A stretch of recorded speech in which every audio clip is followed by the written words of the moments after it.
when I'm with you. I am able to keep pushing my limits, and all the drive that I have, well, I'm going the distance with you. I didn't know what I had till I knew I was missing, and everything that I dread, well, I built a resistance with you.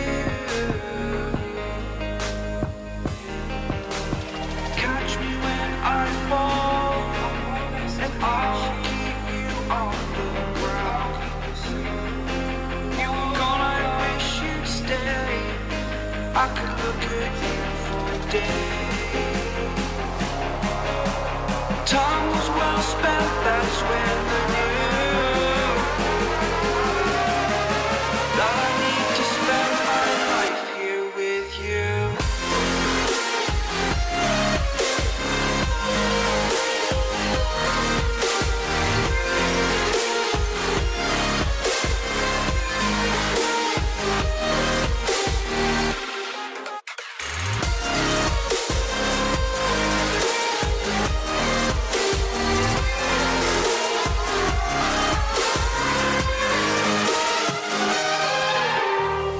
Take your time, not in the fast lane. I understand that you've been broken too many times, but I'll be waiting to mend your wounds from all you've taken. But if we listen to each other and admit our mistakes, then I can show you who I am, because I'm not the same. I'm better with you.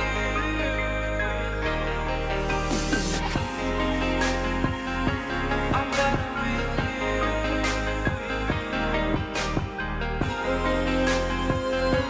I'm better with you. Catch me when I fall, and I'll keep you off the ground. That's when I knew that I need to spend my life here with you.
The seasons come and go like thoughts of you. Like a wave returns to the sea into the blue. They change but in a cycle that I can't lose. Each painful but delightful to live through. You came into my life just like another season. Not for long, just a time, just like another season. Maybe this time next year you'll reappear for no reason, but I'll cherish every day until you come my way this season.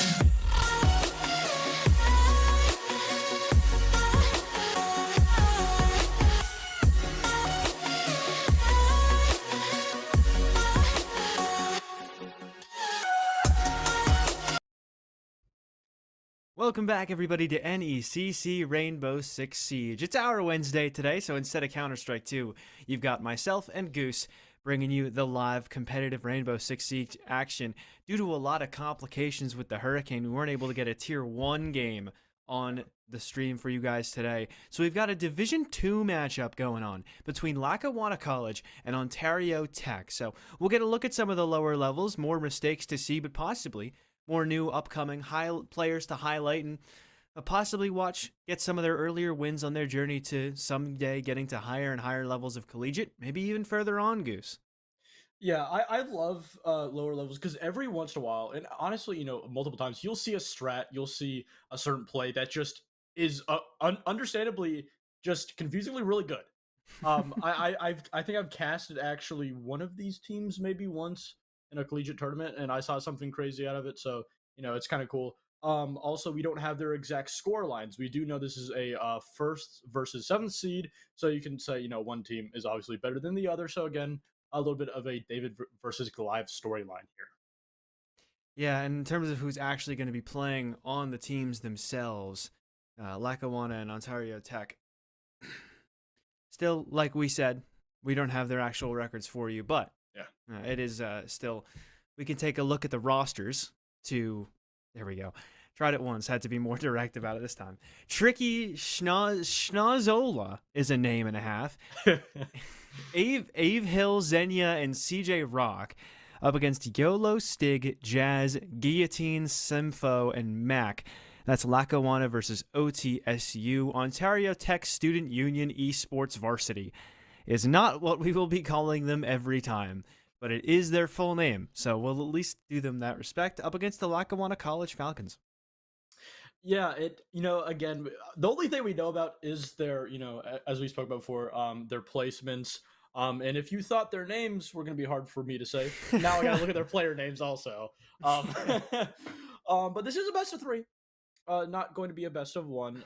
So again, this is an opportunity for, I believe, OTSU to actually potentially get an upset, especially when against a first seed team, is just going to make their job throughout the entire rest of the group stage just a whole lot easier. And it also is nice that we get to see Lackawanna College, that one seed, who maybe could move up to higher divisions, depending on how well they do this season. Certainly seem to be on pace for it, but they're one of the premier threats of Division number 2, so they may stand a chance at moving up to Division number 1.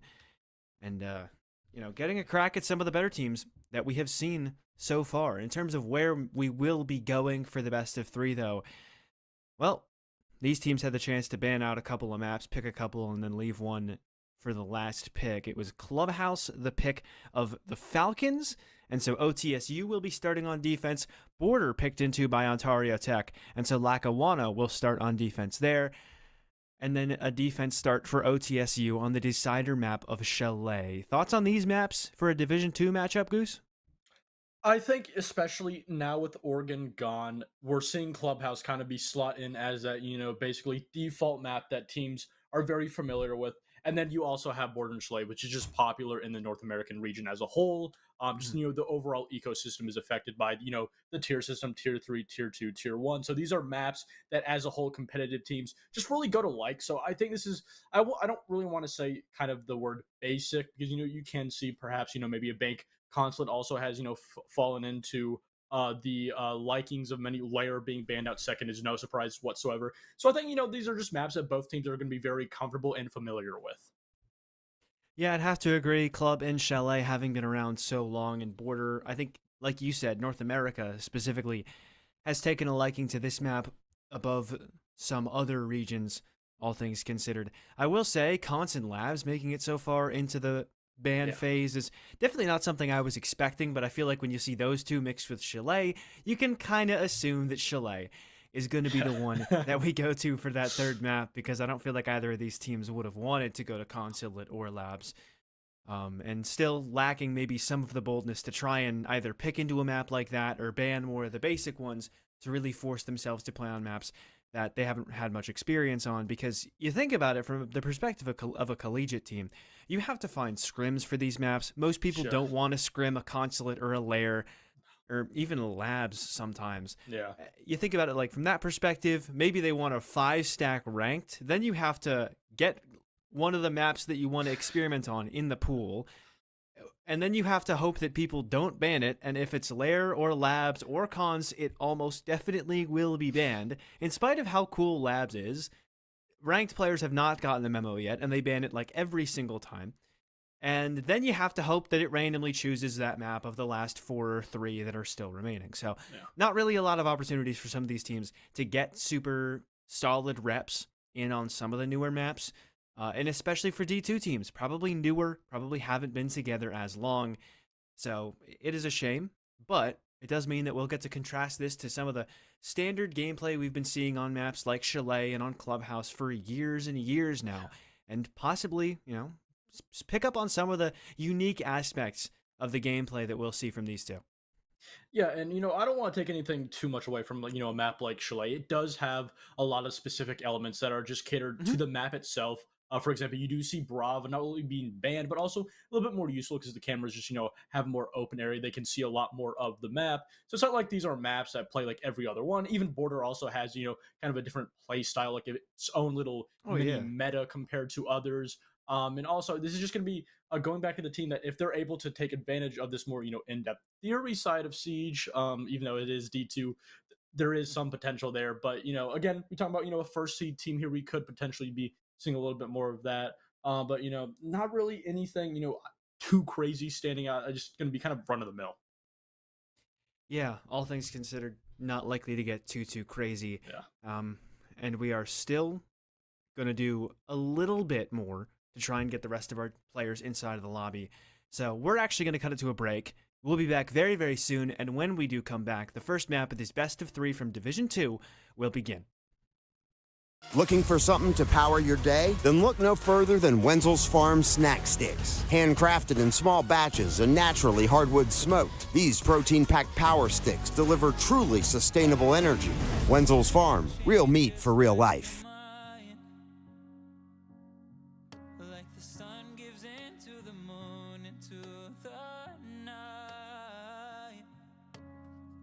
Continues marching, it slowly crawls.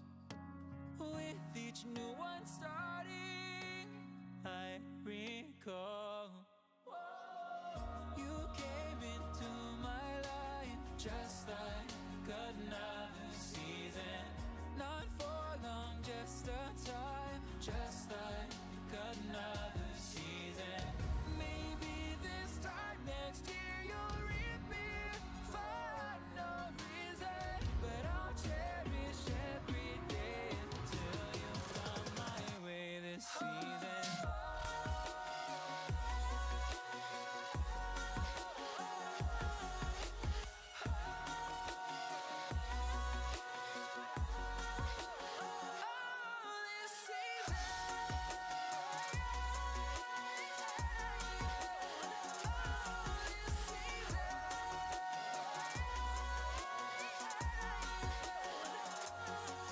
Each time of year carries memories, like a never fading whisper in the breeze. Oh, we will keep on changing all over again. Yeah, we will keep on changing. Just like another season, don't want another day without you by my side. Oh, this season.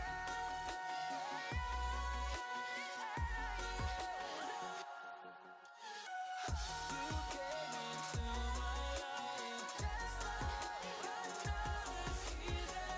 Not for long, just a time. Just like another season.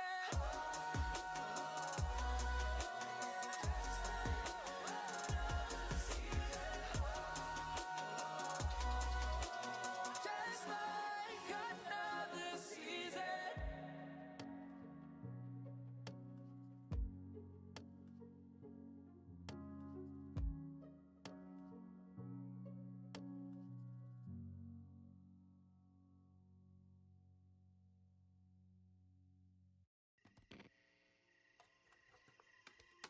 Is it okay if I'm to say I'm catching feelings from all the dealings? Am I astray? What do you say? How are you feeling? Is it the same? I hope you're not planning to waste my time. To my surprise, that was her reply. Now we a vibe. It's been a while and such a ride, the stars align. I love the fact I didn't let her go. She loves the fact that I just let her know. Now we're together, it's a different mode. We getting crazy in a different role. I love the fact I didn't let her go. She loves the fact that I just let her know. Now we're together, it's a different mode. We getting crazy in a different role.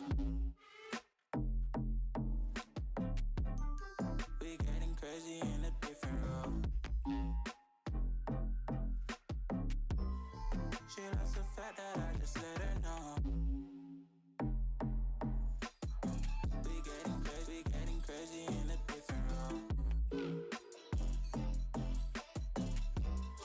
We getting crazy in a different role.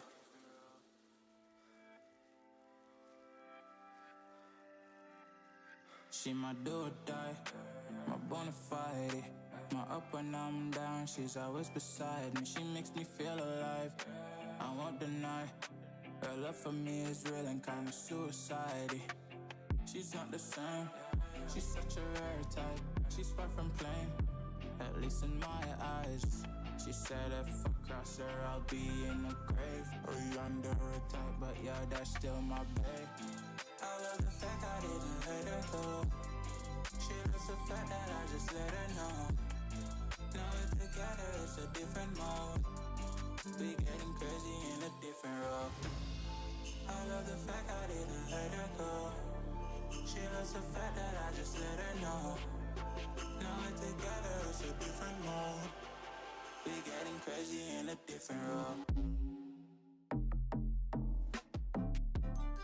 We getting crazy in a different role. She loves the fact that I just let her know. We getting crazy in a different role. We getting crazy in a different role. Getting crazy in a different role.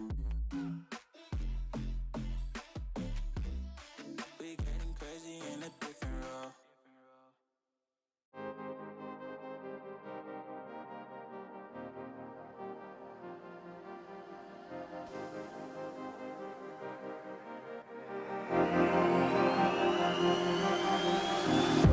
I'm cutting dice. Look at these eyes. They're not here to please you. There was a time you could be mine. Before all that you put me through, I knew that you were trouble, but I let that you were bad. I'm living in this bubble and it makes you so mad. You can say hello, but I don't need you to like me. Don't need you to like me. Don't need you to like. You can watch me go, 'cause I don't need you to like me. Don't need you to like me. Don't need you to like. You can say hello, but I don't need you to like me. Don't need you to like me. Don't need you to like. You can watch me go, 'cause I don't need you to like me. Don't need you to like me. Don't need you to like me.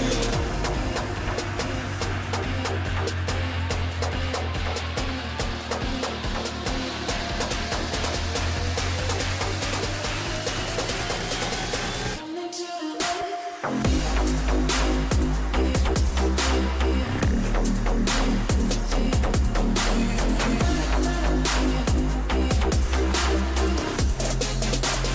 Don't need you to like. Don't need you to like.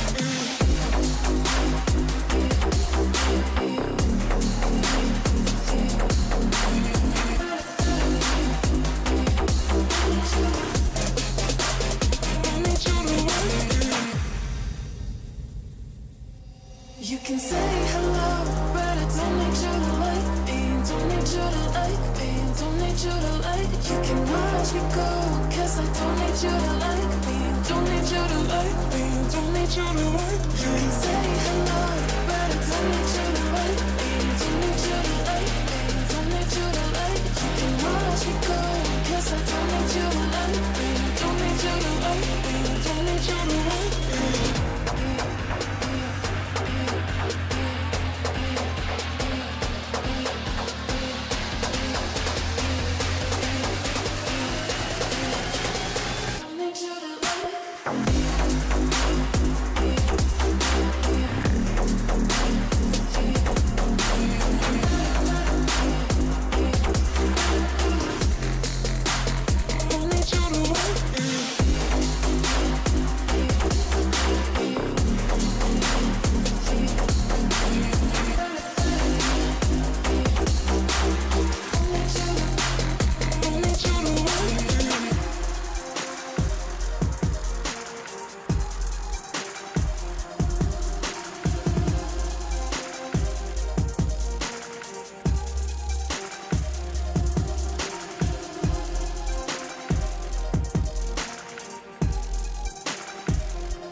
When you dream, do you see beautiful rays of light shimmering, guiding you through the night?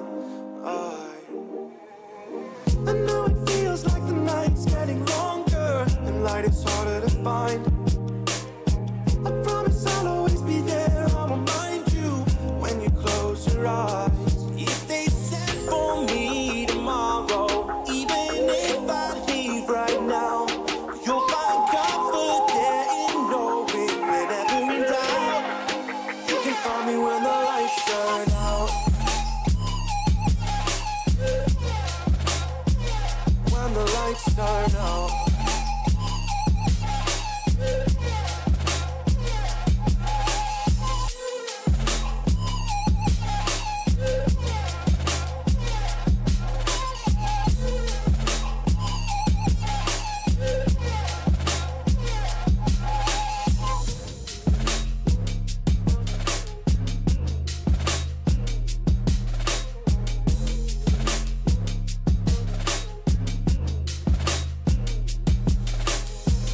Even now, laying down hundreds of miles away, I can see you and me like it was yesterday.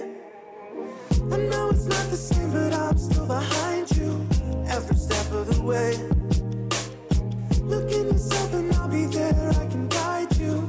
All the love is the same. If they send for me tomorrow, even if I leave right now, you'll find comfort there in knowing whenever in doubt, you can find me when the lights turn out. When the lights turn out. You can find me when the lights turn out. When the lights turn out. You can find me when the lights turn out.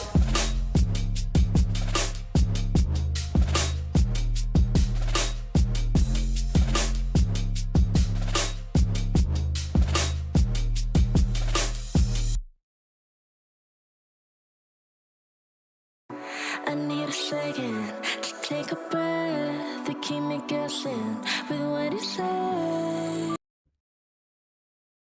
Welcome back. We are about to get back from the rehost very shortly, so you won't spend too much longer having a look at us, as some technical issues unfortunately plagued a couple of the players in the lobby. But we are finally back, a little bit later than scheduled, but we will be hopping into Clubhouse for the very first map of the series.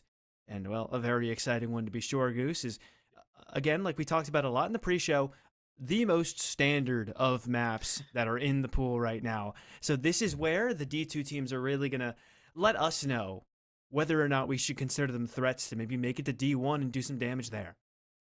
Yeah, and I think also this is a perfect first map that really is going to set the tone for the rest of the series, because if you're not able to deal with that aggression on Clubhouse, you're probably not going to have a much better time on Oregon, which is just one of the more smaller maps, which does lead it to be, in theory, one of the more overall aggressive maps. So I think Clubhouse is going to be a perfect tempo setting for just both teams, and us as casters doing the rest of the series, going on to map 2 and potentially a map 3. You never know, especially not only with collegiate, but also now that we're in D2.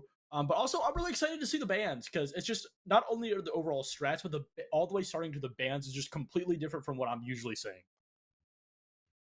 Yeah, right. You may see some different priorities here, all things considered. I'd imagine we'll still see some shields in there. Yeah. Yeah. Because that's the meta at the moment. OTSU starting on defense here. It's Lackawanna's map selection, and OTSU, of course. You're starting on that defensive side. The easiest thing that can make that so important first half of defense go the wrong direction is a very scary Montaigne walking you down on places like CCTV rafters, which I would imagine we'll see a lot today. Towards higher levels, it's more of a solved bomb site, but a lot more of the casual competitive fan base definitely still considers it very strong. Taking rafters, if you don't have really good coordination, is not the easiest thing in the world, and Monty makes that a lot easier. So very, very excited to see that band, but a zombie band as well. So maybe that clubhouse rafters, that garage rafters position, not as influential as it could be. I don't want this to sound like, like a backhanded comment, but I'm actually a little surprised that these bans are necessarily what you do usually see for a clubhouse throughout relatively all tiers, obviously. And T1 it's a little different because people do more counter stratting. But also a bandit being banned, not necessarily uncommon, but it's kind of one of those bans where you specifically want to get rid of him for that, CC cache or maybe a jacuzzi, maybe even all the way down in church on the wall by bottom main. So that's a specific operator you just want to get out of the way because you don't want to have to deal with bandit tricking. You don't really want to have to put too much focus on that. You want to be able for the walls to be just a little bit easier to deal with so you can put your attention on the attack, that being Lackawanna starting on the attack, just on other points around the map. For sure, right? And we've seen high-level teams struggle with some electrified walls, so some of the lower level teams, that coordination like we're talking about, maybe not always 100% there. But it'll be a basement defense first for OTSU, and what's very common now towards higher levels is roaming a little bit around the map. OTSU may do that, may not. It looks like the Valkyrie cameras are going to set up at least some info gathering, but at the very least, they're going to make their presence known outside of just that basement with those Capcan traps for Simfo, to try and make sure they get info as to where the entry's happening for Lackawanna and make sure that Lackawanna aren't able to make said entries without at least getting punished for it a little bit. And given that the mute jammer's towards top red, looks like we'll see at least a little bit of a roam game here for OTSU. Yeah, and I really like that. I don't want OTSU to really just feel the pressure of the attack very early on. I want them to make sure that from the start, from the get-go, that they're applying that pressure, that they're making sure Lackawanna understand and feel that they're not going to be able to get away with, a lot of, presence around this map. But also you have to be, very careful as the defense to really just read the tempo, read the pace. You don't want to overextend. You don't want to, give away too many picks. You want to fall back to the bomb site, just waste enough time. And right now, this top floor being held is not really an entry point for Lackawanna to directly get into them. So it's going to take a little bit of time for them to start to apply pressure onto these roamers on the top floor. I like what I'm seeing with the cutoff angles that they're setting up, though. You notice how CJ Rock is starting to put pressure in through the double door towards bar, making sure that anyone who tries to fall back down the red stairs will be punished for it, but the Capcan traps making themselves known, as Schnozzela already going to take damage to it. If there had been another one down there, I think that would have been at least a downed Thatcher, if not basically a 1 HP Thatcher. So the Capcans, already a pretty solid play, and OTSU don't look like they're getting directly challenged up here. Yeah, and it's kind of a sense where Lackawanna, they don't really want to apply pressure. They don't want to have to deal with this problem right now. And it could be a good or actually bad thing for them, as if you just, set up, one of those air jabs that is going to be shot out, you can just really push them back. But if these players on the top floor do read into this, if they play this roam really good, they can not only waste enough time, but also potentially time that flank just right to just completely essentially snuff out that approach to the bomb site, that execution. And right now, again, Lackawanna just really avoiding these top floor players, but they get the very first pick. They do get that. Problem is, though, Extras and Jazz are still up on that second floor, and if they can't quite pin these guys down, this execute may never really get anything going, and the instant it does, they might get shut down from the hatches they've opened up themselves. CJ Rock not quite able to find that pick through the floorboards, and now a weird spot for OTSU. They've only got 2 players on the objective itself, but with 2 players that can easily make a flank happen, but it looks like Lackawanna have caught on to them. They're going to start to hit the site directly, and one of those 2 anchors is already down. It's down to just Guillotine on the objective itself. And Extras and Jazz need to start to activate, but here they come. It's Jazz with the first one, as he'll shut down one. A double kill for him, but the drop of the hatch gets Extras to kill his teammate, and a Claymore's going to take down Jazz. And all the potential that flank had is gone after just 2 kills, leaving Extras alone in the 1 versus 3. Cutoff angles on his position in the air jab to give away info. And they know exactly where he's going to be. Nobody up on that first floor, so could possibly go up to the hatch, but doesn't quite have the time to do it. And with the crossfire set up on him, Schnoz going to say screw the crossfire and just try and swing it quickly. Nice shot onto the Valkyrie. Shuts it down and wins the first round for the attack. Yeah, that was a really great read from Lackawanna. Just realizing that, that presence upstairs wasn't really applying that pressure very heavily. They were waiting for Lackawanna to kind of walk into their crossfires, wait for Lackawanna actually to try to push up onto them on that second floor to try to waste time. But when that didn't happen, They just went straight into the site, took that 5v3, making it then essentially a 5v2, even though that flank was somewhat successful with that team kill and just simply not realizing that Claymore was there. It kind of just essentially all fell apart. And OTSU, they're going to be going back right back down to the basement bomb site, saying that, they like their overall approach. They just got the timing wrong. They approached that overall situation not correctly, and they can fix it. And this is, exactly what I agree with. I think if you had success like they did, almost a 3v3, just, a couple of unlucky deaths, to say the least, you could just, kind of approach it again, maybe potentially position a couple of players differently. They're going to be bringing out this mute and also the vigil, so they can potentially mask their presence, play a little bit more aggressively in that transition to the execution, and overall a great adaptation out of OTSU on the defense. Yeah, playing heavier and heavier into that roam game. With the vigil so hard to track down, they already had the mute to make it tough to drone out. And last time we saw Lackawanna basically forego the roam clear. They just chose to ignore it. You can't let them get away with that this time, OTSU. As last time around, those flank players did have some impact, Jazz notably getting a couple of kills. But you gotta activate sooner so they can't just get the site for free, right? Because there isn't enough actual vert into the objective, especially Church, for that verticality to mean so much to the defense. As it looks like Lackawanna this time around are going to challenge that roam more directly, already opening up the Logi hatch and opening up the jacuzzi wall as well. Yeah, I really like this different approach.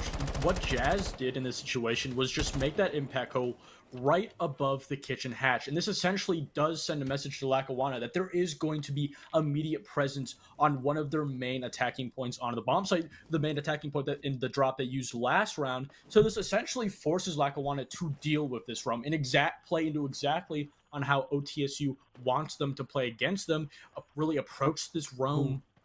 And Extras almost gets a kill, but just misses the C4. He's going to be able to relocate, but also, again, apply a little bit of pressure below and not really give Lackawanna a whole lot of control aside from this top floor. And they do have that top floor, but half the round is gone in the process. Schnaw is the first one to make real contact with this roam game, and unfortunately he's going to let them get away. The play from Central Stairs is expected by him at least. So he'll try and prepare for the walk up main staircase and wait for someone to get aggressive onto him. But OTSU with notably less control than they had last time, and they don't seem very comfortable at all. He sets the Claymore and then walks beyond it. So Simfo is able to get a very easy first kill. And now it's only Jazz and Extras left upstairs, pretty much unchallenged, and this C4 is going to take down Avel.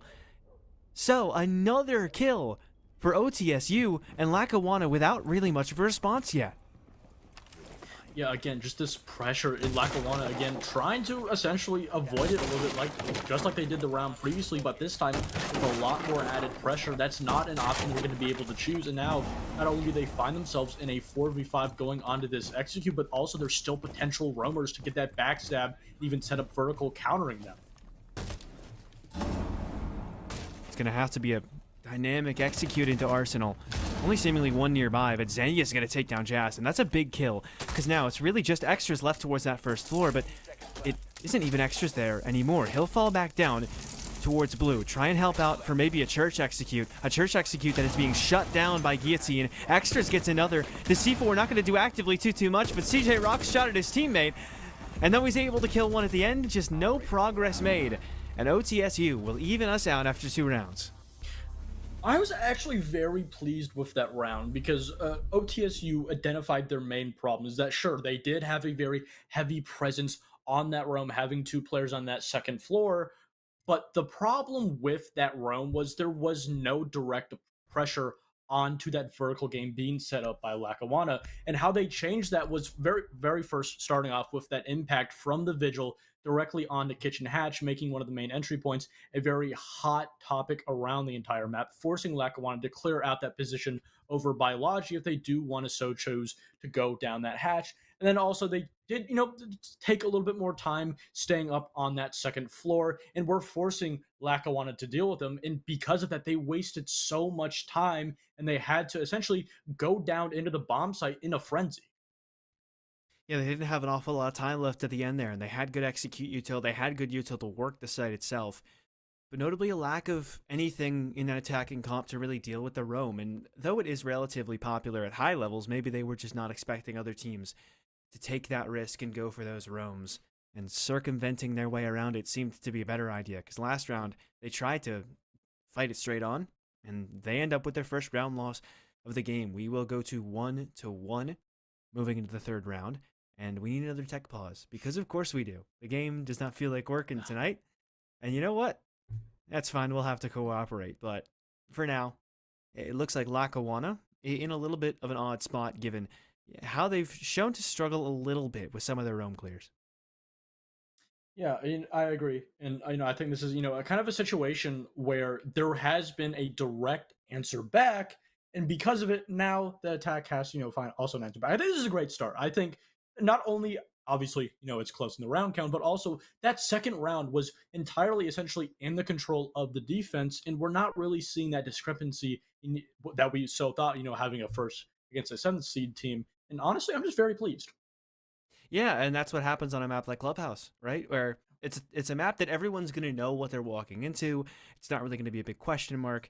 So you're walking into a lot of different strategies and things that you've maybe seen in ranked games or in scrims already. So it makes it easier to solve those problems on the fly. Not what we saw from Lackawanna last time, though, because last round took them quite a while to solve the initial problem of the second floor, such that they were never even able to step foot into the bomb site. And then I felt like they might have had a decent plan to Arsenal, but they pivoted to go Church instead for whatever reason. But it's what they thought was the right thing to do. And you know what? More exposure to situations like that will just get you better and better at it. And that's that's why we watch D2, right? That's why they play. Yeah.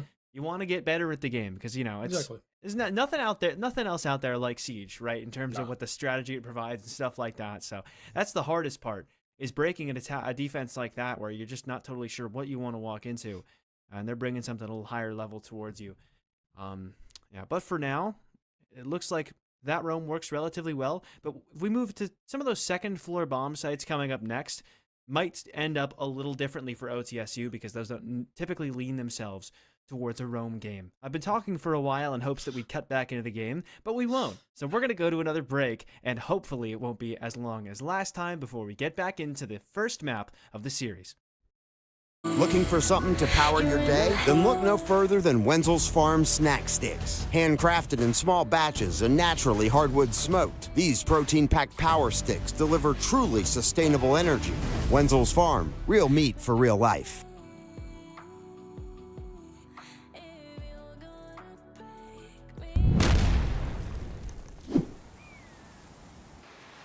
Oh man, this is incredible. Oh, wow.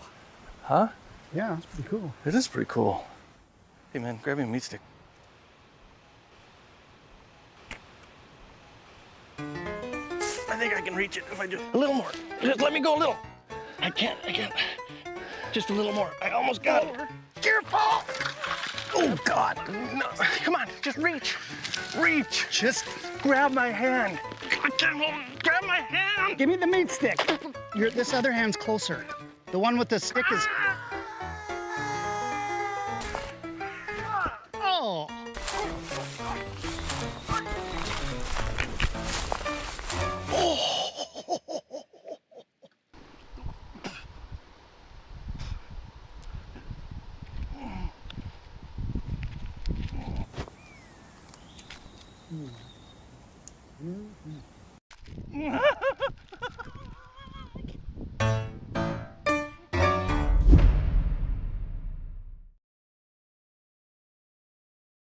What exactly is plant-based jerky? Call me a meathead, but when I want a meat snack, I want real meat. 100% pure protein-packed power in a stick. I want Wenzel's Farm. Wenzel's Farm, real meat for real life. Oh man, this is incredible. Oh, wow. Huh? Yeah, that's pretty cool. It is pretty cool. Hey man, grab me a meat stick.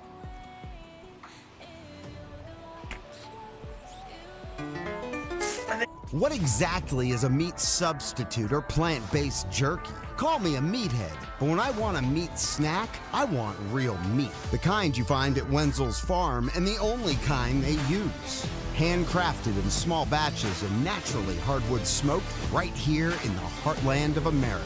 Wenzel's Farm offers 14 flavors of mouth-watering protein-packed power in a stick, except no substitute. Wenzel's Farm, real meat for real life.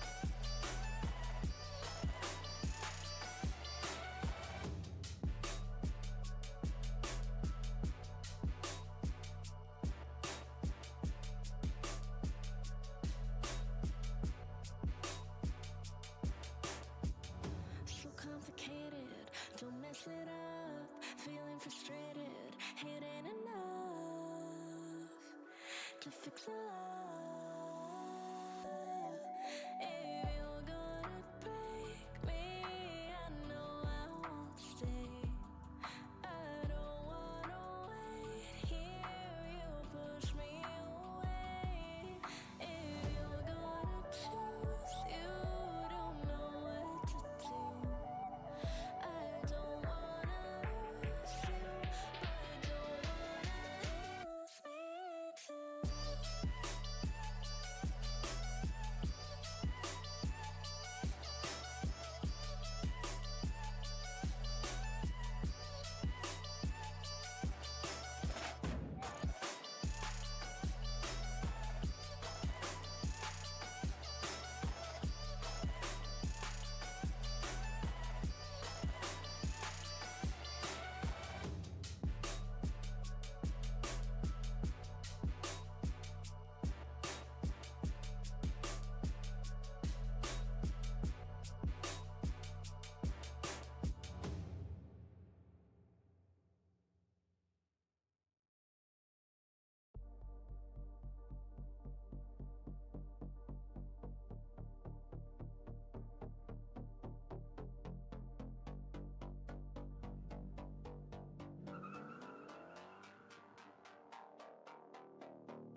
Hand on the wheel, got my pistons pumping, all 800 horses running.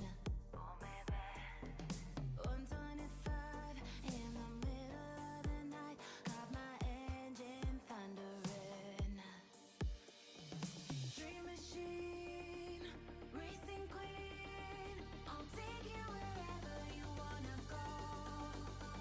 Let's slow us down, break the speed of sound. Tonight we all know racing. Dream machine, racing queen, you make my heart beat. You make my heart beat. Dream machine, racing queen, you make my heart beat. You make my heart beat. Driving on the highway, flashing behind me. Dream machine, racing queen, you make my heart beat. You make my heart beat.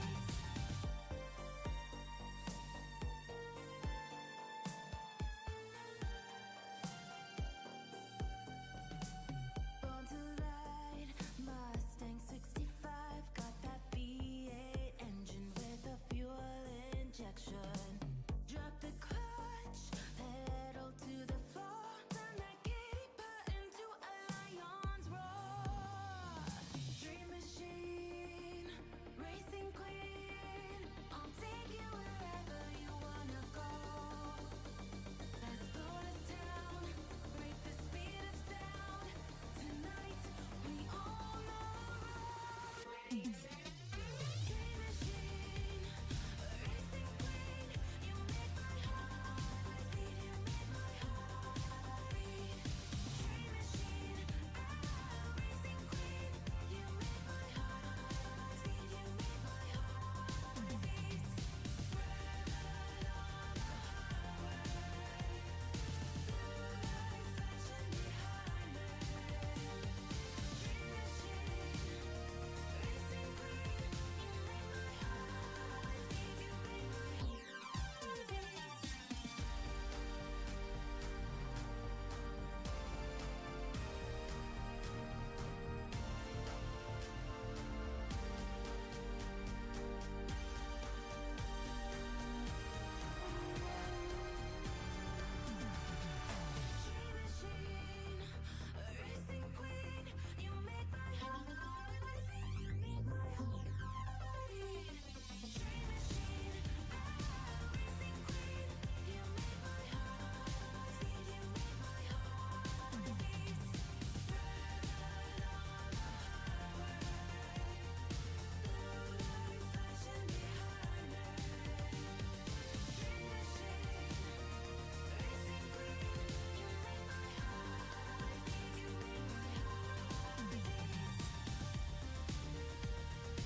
message from a new world I'd never known.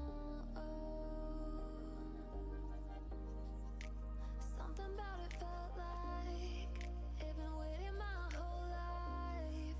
Is this home?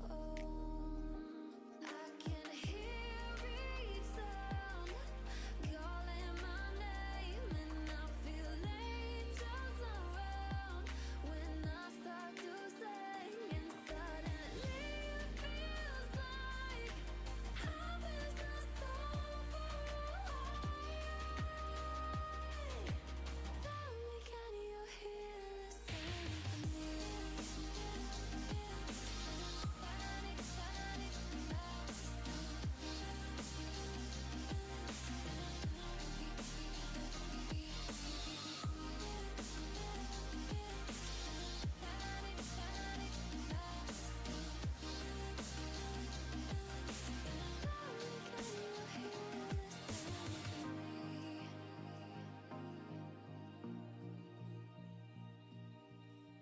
I can't help but think that it's meant to be, that I'm finally right where I'm supposed to.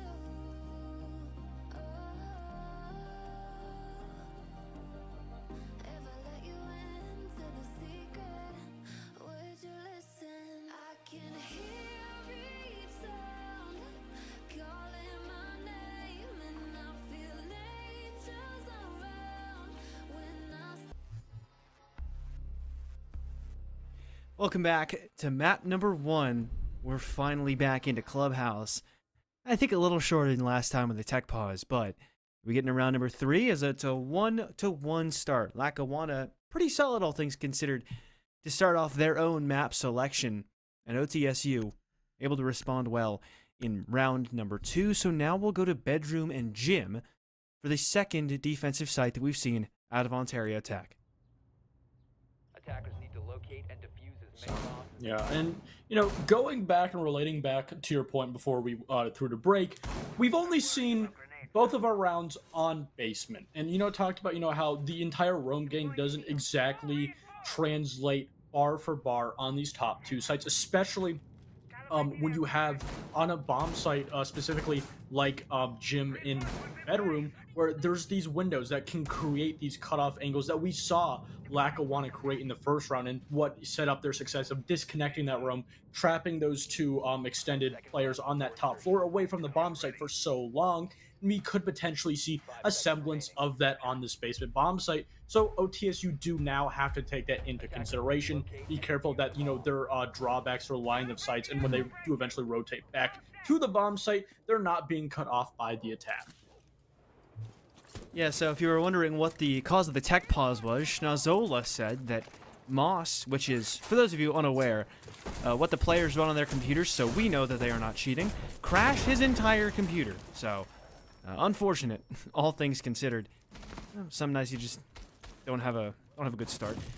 A lack of hard breaching here on the attack for Lackawanna, which means they have to hard breach open with a single can opener.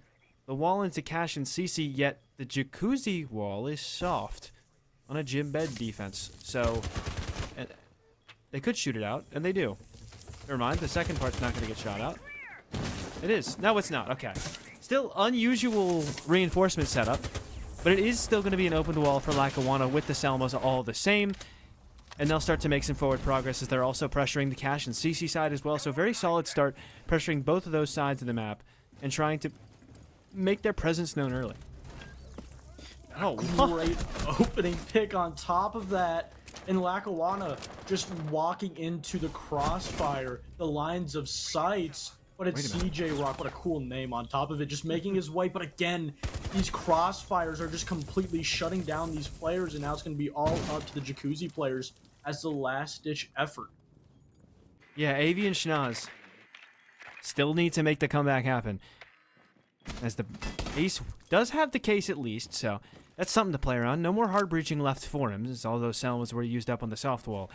But they will start to make progress in. Here goes Avi, trying to make something happen inside of Jim. Player in construction, and he seems to be aware of that threat. No drones left on him, though, but Schnoz, it happens again to him, so it has to be Avi in the 1 versus 3. at least aware of where Jazz is thanks to the pre-fires, but he'll give up his own position because he was shooting pre-fired shots of his own at that construction doorway. Extras up the main stairs, and Heavy might not be ready for this position either, getting shot through the floor, but it's Extras to shut him down from main. And OTSU will take their first lead of the half. Again, the only information that we're going off of as of now is their placements, which also could theoretically be wrong. The website that we got them from just also could be wrong. But in theory, OTSU is just playing way above the level that they in theory should be playing. Of course, you could, I don't want to use the word chalk it up, but we could, aid that a little bit to just simply being clubhouse defense. But the way that they're able to just completely set up these crossfires, and not only set them up, but also definitively just continuing to hold them, not budging whatsoever, is really great. But on the other side, Lackawanna just not really giving me enough to really just budge these. And once they do find an answer, and it is going to be once, they eventually will find an answer to shut down these crossfires, because that's the only ability they have to. OTSU will continue to set these up. I do think it's then going to be up to the defense to find another answer to slow down the early rounds onto this attack. Certainly will be the case. Lackawanna, all things considered, with a pretty solid attack last round. They had the ideas. They started off in the right spots, but OTSU did a great job to win a couple of those early engagements, and I like the responses that we saw from Lackawanna. They noticed the aggression towards Cash and CC, and so the response then was CJ Rock drops the Logi hatch. We have everybody walk in Jacuzzi and start to put more pressure in that angle as well, and try and take the site directly, since we think that it is pretty weak there. Similar to the responses that they had in round number 1, they noticed all those people up on the second floor, and so their response is, all right, let's try and take the site directly. That worked really well for them, and they got that quick attacking round. Unfortunately, last time, the deficit of 2 players down early, a little bit too much to come back from, as OTSU able to strike yet again for a second round win, their second round win in a row, when it'll likely be Cash and CCTV coming up next whenever Schnoz is able to get back in the lobby, as unfortunately his computer doesn't seem like working today, but you know what? We will have to work with it. Yeah. And, also I think this is, a great opportunity, not only for us, but, also the teams to really just, kind of reevaluate. Because I think that's one of the rounds where you have to change up your approach to the entirety of the map, because that just simply wasn't working. I'm not saying they have to change up their entire game plan, but that overall push that was set up by the attack in that situation just was not working. So you're going to have to find, alternatives. You're going to have to also find gaps where they're not having these crossfires set up, and then apply pressure. And again, just like they did in the very first round, cut them off. I guess you could say cut off positions where they can rotate and force them into very uncomfortable positions.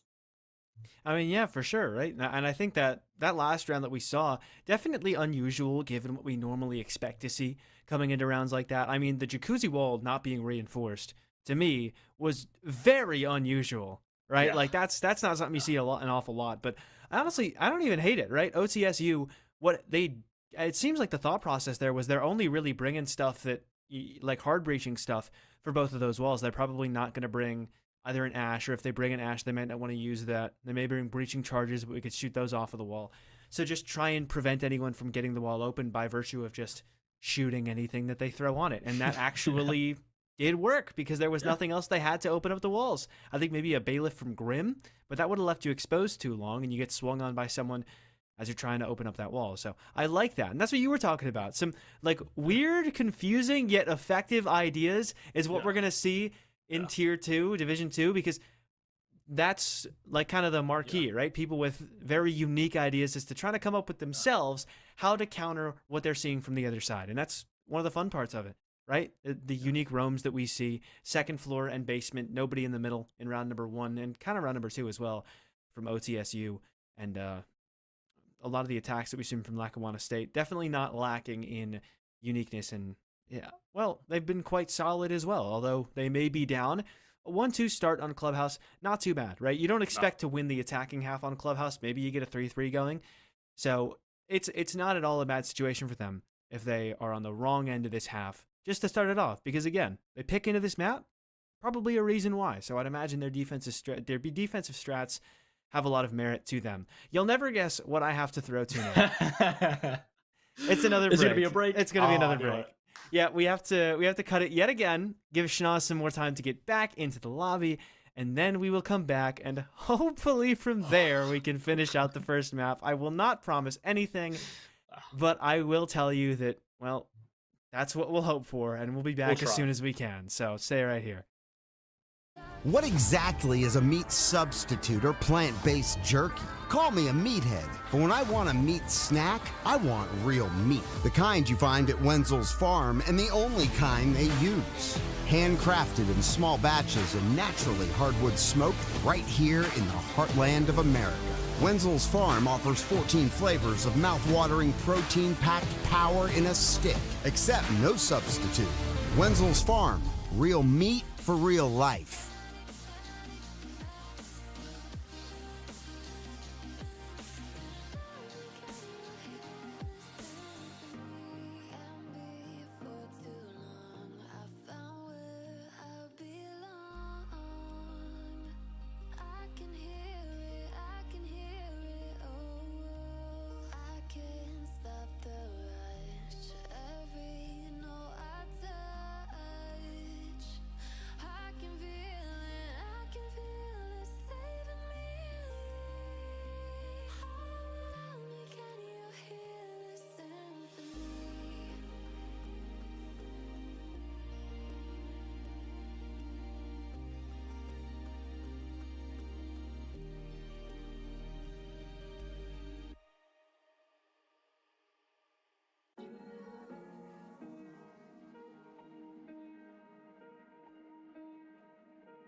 Where you look, where you touch, where you feel, yeah. Where you look, where you touch, where you feel, yeah. Can we talk about me and you? Can we talk about the truth? I wanna know, I wanna know. Can we talk about me and you? Can we talk about me and you? Can we talk about the truth? I wanna know, I wanna know. Can we talk about me and you?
Me and you? Can we talk about the truth? I wanna know, I wanna know. Can we talk about me and you? Can we talk about me and you? Can we talk about the truth? I wanna know, I wanna know. Can we talk about me and you? Where you look, where you touch, where you feel, yeah. Where you look, where you touch, where you feel, yeah. Where you look, where you touch, where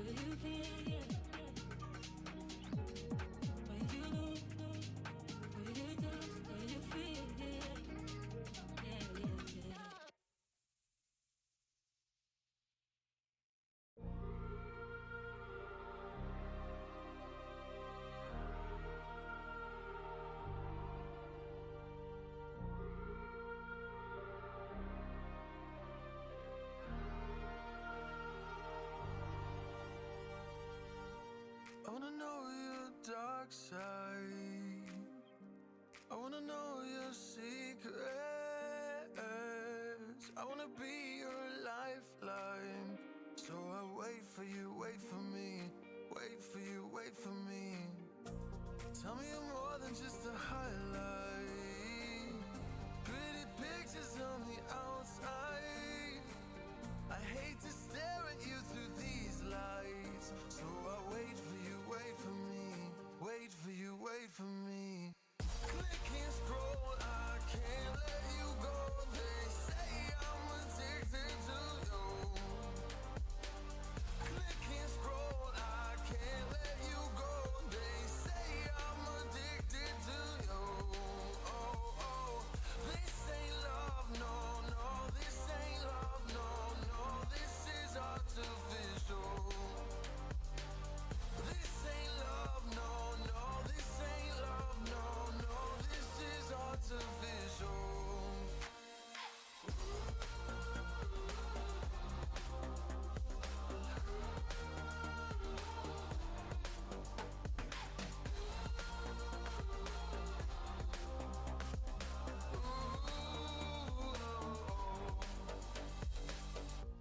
I wanna know you inside and out. Wanna know what's behind the light.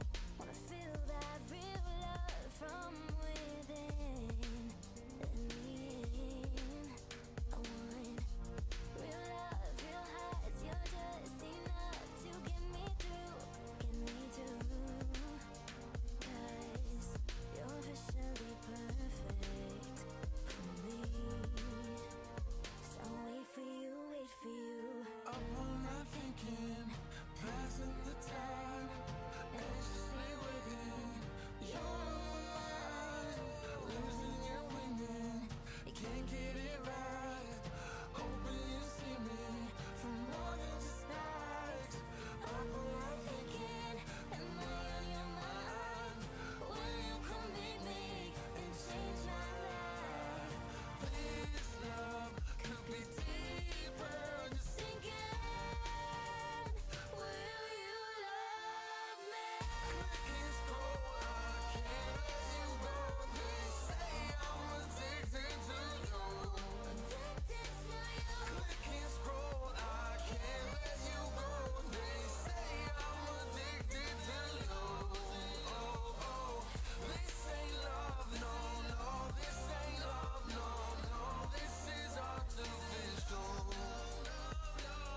This ain't love, no, no, this We're back. Nothing has broken yet, and so we'll get into round number 4. The game was slated to start an hour ago. Tech issues have been really, really rough tonight, all things considered, and have prevented either of these teams from really getting going in terms of momentum. So hopefully we'll get the chance to watch a couple more rounds in a row than we have gotten so far.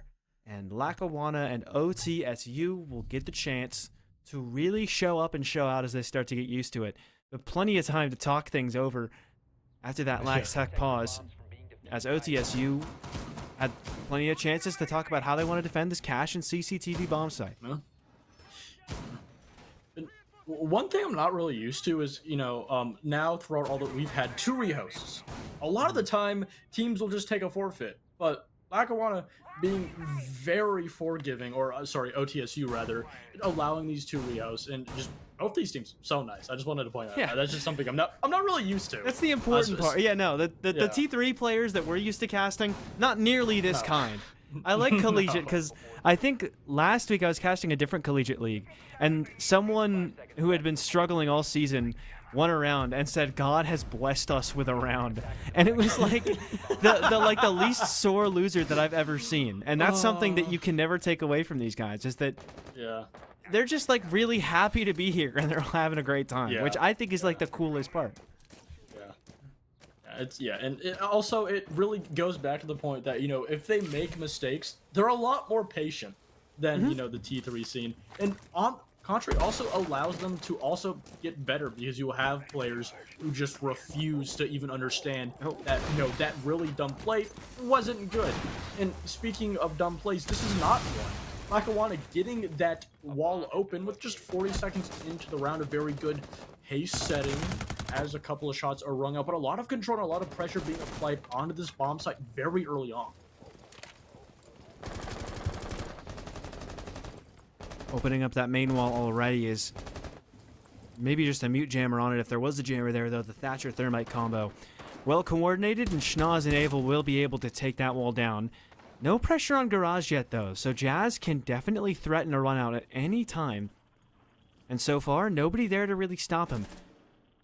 As Lackawanna, more so focused on that opposite side overtake, so to say. They've set up that little cutoff angle in the middle of the bomb site to cut off anyone trying to cross back over from Garage in through CC back towards Cash, and now it looks like they'll start to work towards that Cash end of round execute, but it is Jazz finally going for the run out, and it wasn't his computer getting him down this time, but rather Jazz shutting down Schnozola for the first kill. Also, having those heddles on the single wall in Con is, I wouldn't say it's never seen before. It is very uncommon. It's just really difficult. Also, you allow that, secondary, angle being open. It does, apply a little bit of pressure. Guilt, was losing his life. The C4 also being shot out, but again, it does apply a little bit more pressure. But because of it, it also gives an opening to OTSU, or Lackawanna rather, as they get the answer back. Solid answer indeed. Jazz still inside a Garage, though. Could possibly threaten this run out. And he may need to soon. As Avel threatening the walk in through the breach. He's the one with Case, though, and not a ton of teammates nearby. He's going to get knocked down. So they need to try and pick that diffuser back up. Only 35 seconds to make this play. And Xenia needs to rotate all the way over to that main breach. And Sympho going to make things even more difficult for the attack. As Tricky goes down next, getting shot in the feet, though, from below. So now Xenia and Avel have to work together in this push, but CJ Rock able to bring it back. But right thereafter, Jazz able to get yet another kill. Good trade back from Xenia, and another kill for CJ. It's just the Garage player left alive, and they know where Extra's going to come from, because he's just tried to shoot at them. Plan has to go down, but is it going to be covered well enough? Yes, it is! CJ Rock with a huge round, and Lackawanna College are back on the board. That is exactly what you need if you are Lackawanna. And also, it is pretty much a textbook version of just an entire round on CC Cash. The amount of times I've seen a defense have a favorable man count going into the last 30 to 20 seconds of an execution for the attack, it completely flips. Because there are just so many different angles, so many openings directly outside into the bomb site for the attack to take advantage of. And once you start to essentially just cut that site open like, Swiss cheese, so many holes in the soft walls in the entire site, with the also both the single wall and the double wall and CC being open, it's just a real headache for the defense to defend. And it's exactly why OTSU are going to be going back down to the basement. That was essentially their only best choice site, because they'd won both basement and master bedroom. They were essentially forced to either go CC or bar. And if you're not familiar with competitive siege or just clubhouse itself, bar is just not a favorable bomb site. It is just not really fun to play whatsoever if you're the defense. But again, Lackawanna finally getting that answer back that we talked so much about. Interesting attacking composition in this round. You've got AV on the Habana to help with opening up some of those hatches, along with the Thatcher of Schnoz to deal with the Kaid should they bring it out, even though they don't. But notably, the Jackal and the Osa. Jackal, a great pick here, I think, for CJ Rock. Because not only are you putting someone who's been shooting really well on a PDW, which very solid gun, but it's also going to help a lot in clearing the roam and tracking down some of these players outside of the objective. And look at him, he's already started to encounter some of them, and Tricky walking at them with the Osa shield out is going to start to pressure more and more people back towards CJ Rock. So this Jackal could easily find a lot of impact from inside of Logi, and this is a great pinch here for Lackawanna. They have these defenders on the back foot big time. Extra's going to try and shoot the feed out from underneath Tricky. The C4 nearly going to take him down, but instead, first kill of the round is going to go to CJ as Extras is down. And somehow, the other defender upstairs was able to escape. I'd imagine it was Jazz dropping the hatch. But he'll head straight back to the site along with the rest of his teammates. Sympho trying to establish some pressure. But they're just continuing to walk people down with the Osa shield. He de-shields right in front of him and then wins the fight. How do you let Tricky get away with that? And a two-man advantage for Lackawanna. very similar roam on that top floor over by Master that OTSU brought out in the second round, but this time Lackawanna more than ready for it, and because not only they have a two-man advantage, but also essentially just pressuring these last three defenders, just essentially opening up every single angle. Jazz also essentially a little bit trapped inside of dirt right now. He's going to have to choose if he just simply wants to continue to reside in his position or if he's going to want to try to take some space over inside of sight. But again, this first floor push is just so passive as it's now just the mute left. Yeah, it was Xenia with one to tack on to the kill from AV. Only Tricky dead thanks to a Capcan trap, so OTSU yet to get a kill this round with the guns. Plan going down for AV. YOLO almost able to get the angle on it. But instead, Plant stopped, so AV can try and get this swing, goes for the kill instead and wins it. Lackawanna take the lead after a phenomenal roam clear. Yeah, you know, if you go all the way back, after 3 rounds, Lackawanna being down 1-2. In the tech pause that was there, we talked about how Lackawanna were going to be very lucky. Or not lucky, rather, but it's expected for them to be only 1 round. And, you know, how Clubhouse usually goes, the attack does on, you know, in theory, should only get, you know, a 2-4 half. But not only has Lackawanna secured 3 rounds, effectively getting them that even 3-3 round kit, but also they still have that potential, that opportunity to win this half, get that 4-2 half against OTSU, then go on to defense, the favored side, keep in mind. And after those last 2 rounds, the complete shift in tempo and pace just really shocked OTSU. They weren't ready for it. They didn't have the prepared, you know, overall positioning on the defense from their players, not really being able to be allowed to reside in, you know, put focus and faith into that crossfire, because it just simply wasn't there. Lackawanna finding that answer very early on, and as of now, for the very first round, OTSU, they need to find an answer, and if they don't, they're going to lose this half. And this is the side they wanted to go to first, mind you. Since Lackawanna picked the map, OTSU got to pick to start on defense. And it hasn't been the greatest of starts for them. Tricky just going to open up the platform wall really early.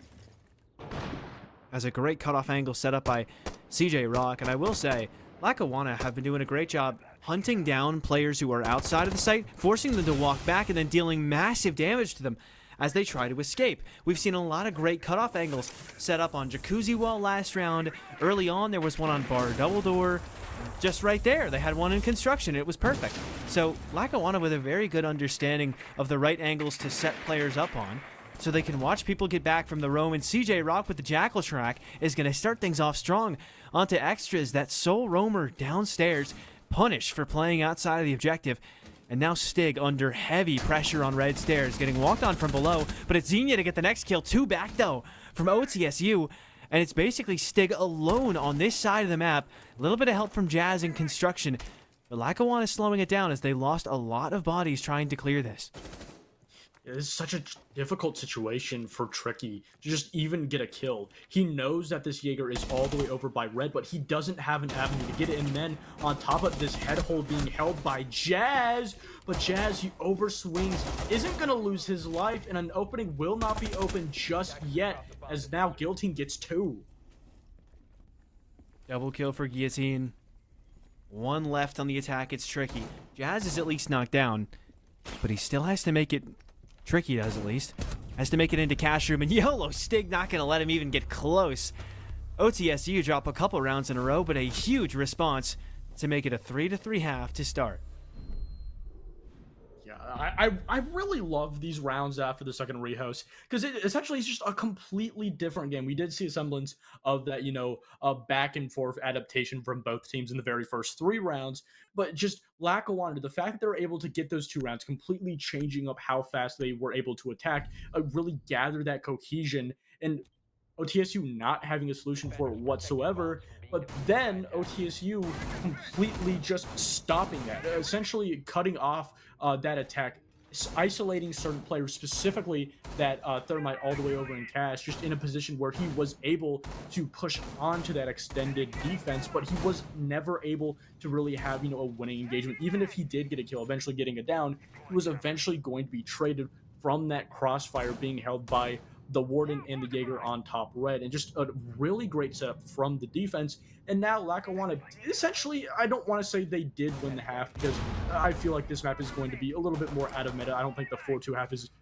relatively what we should expect out of both of these teams, but this back and forth, this adaptation that I'm seeing from both of them, I think it will continue into the second half.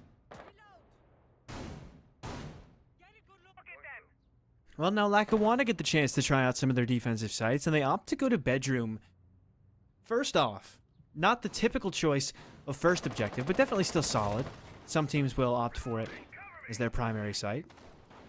Lackawanna with a very far overextension, though, is when we saw OTSU over here, they would put people in cache and CCTV, and that was the furthest they would really go.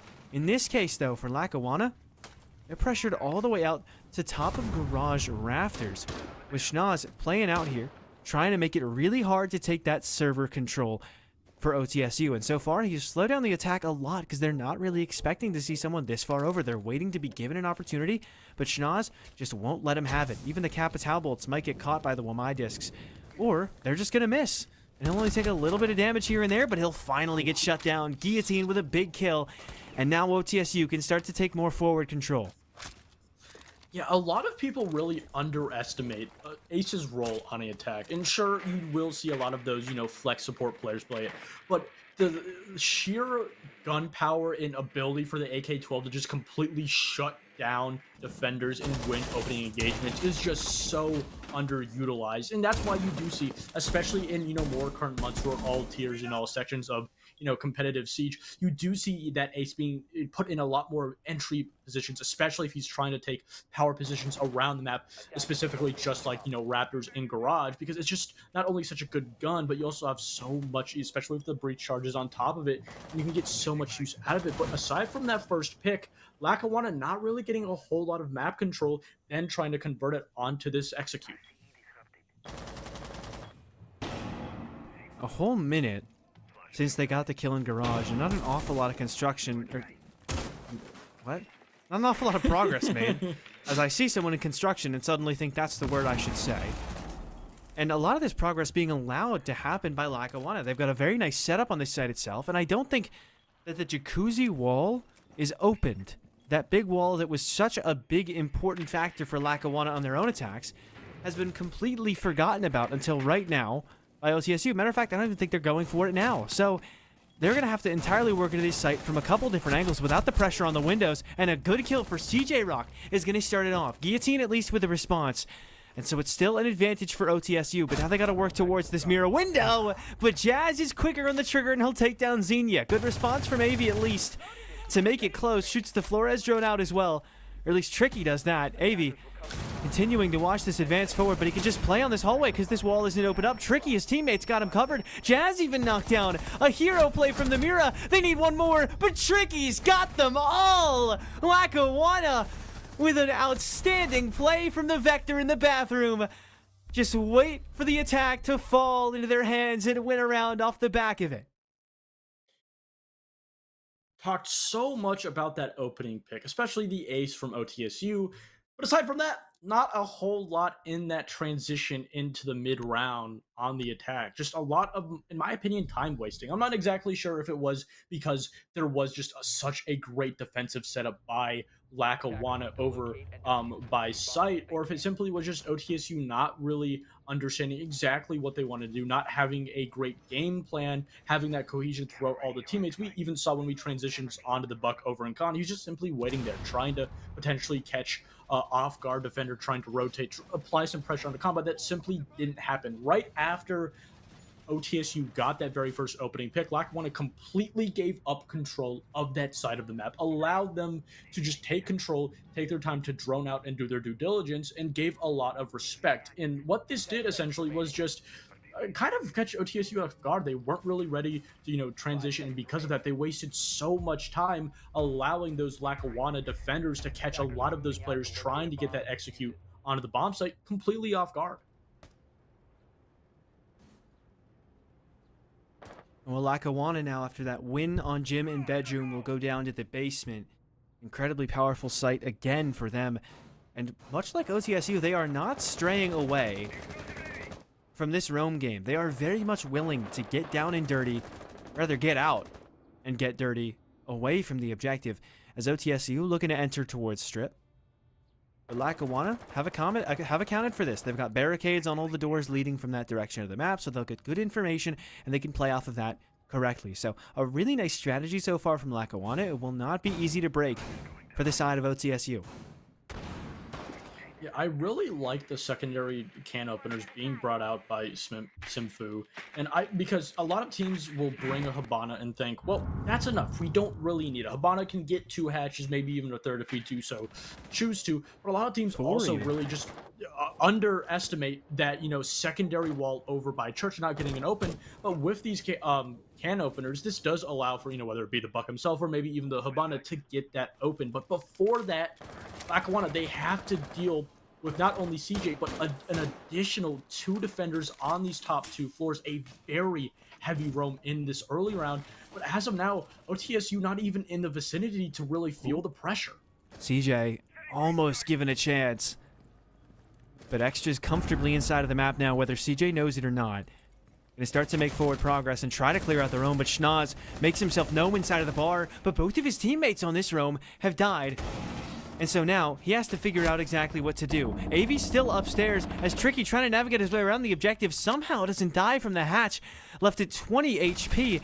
But it's AV upstairs inside a bedroom that needs to be the X factor now, because the rest of Lackawanna that were off of the site are dead, or they've hit the floor and tried to fall back towards the objective with only 50 seconds.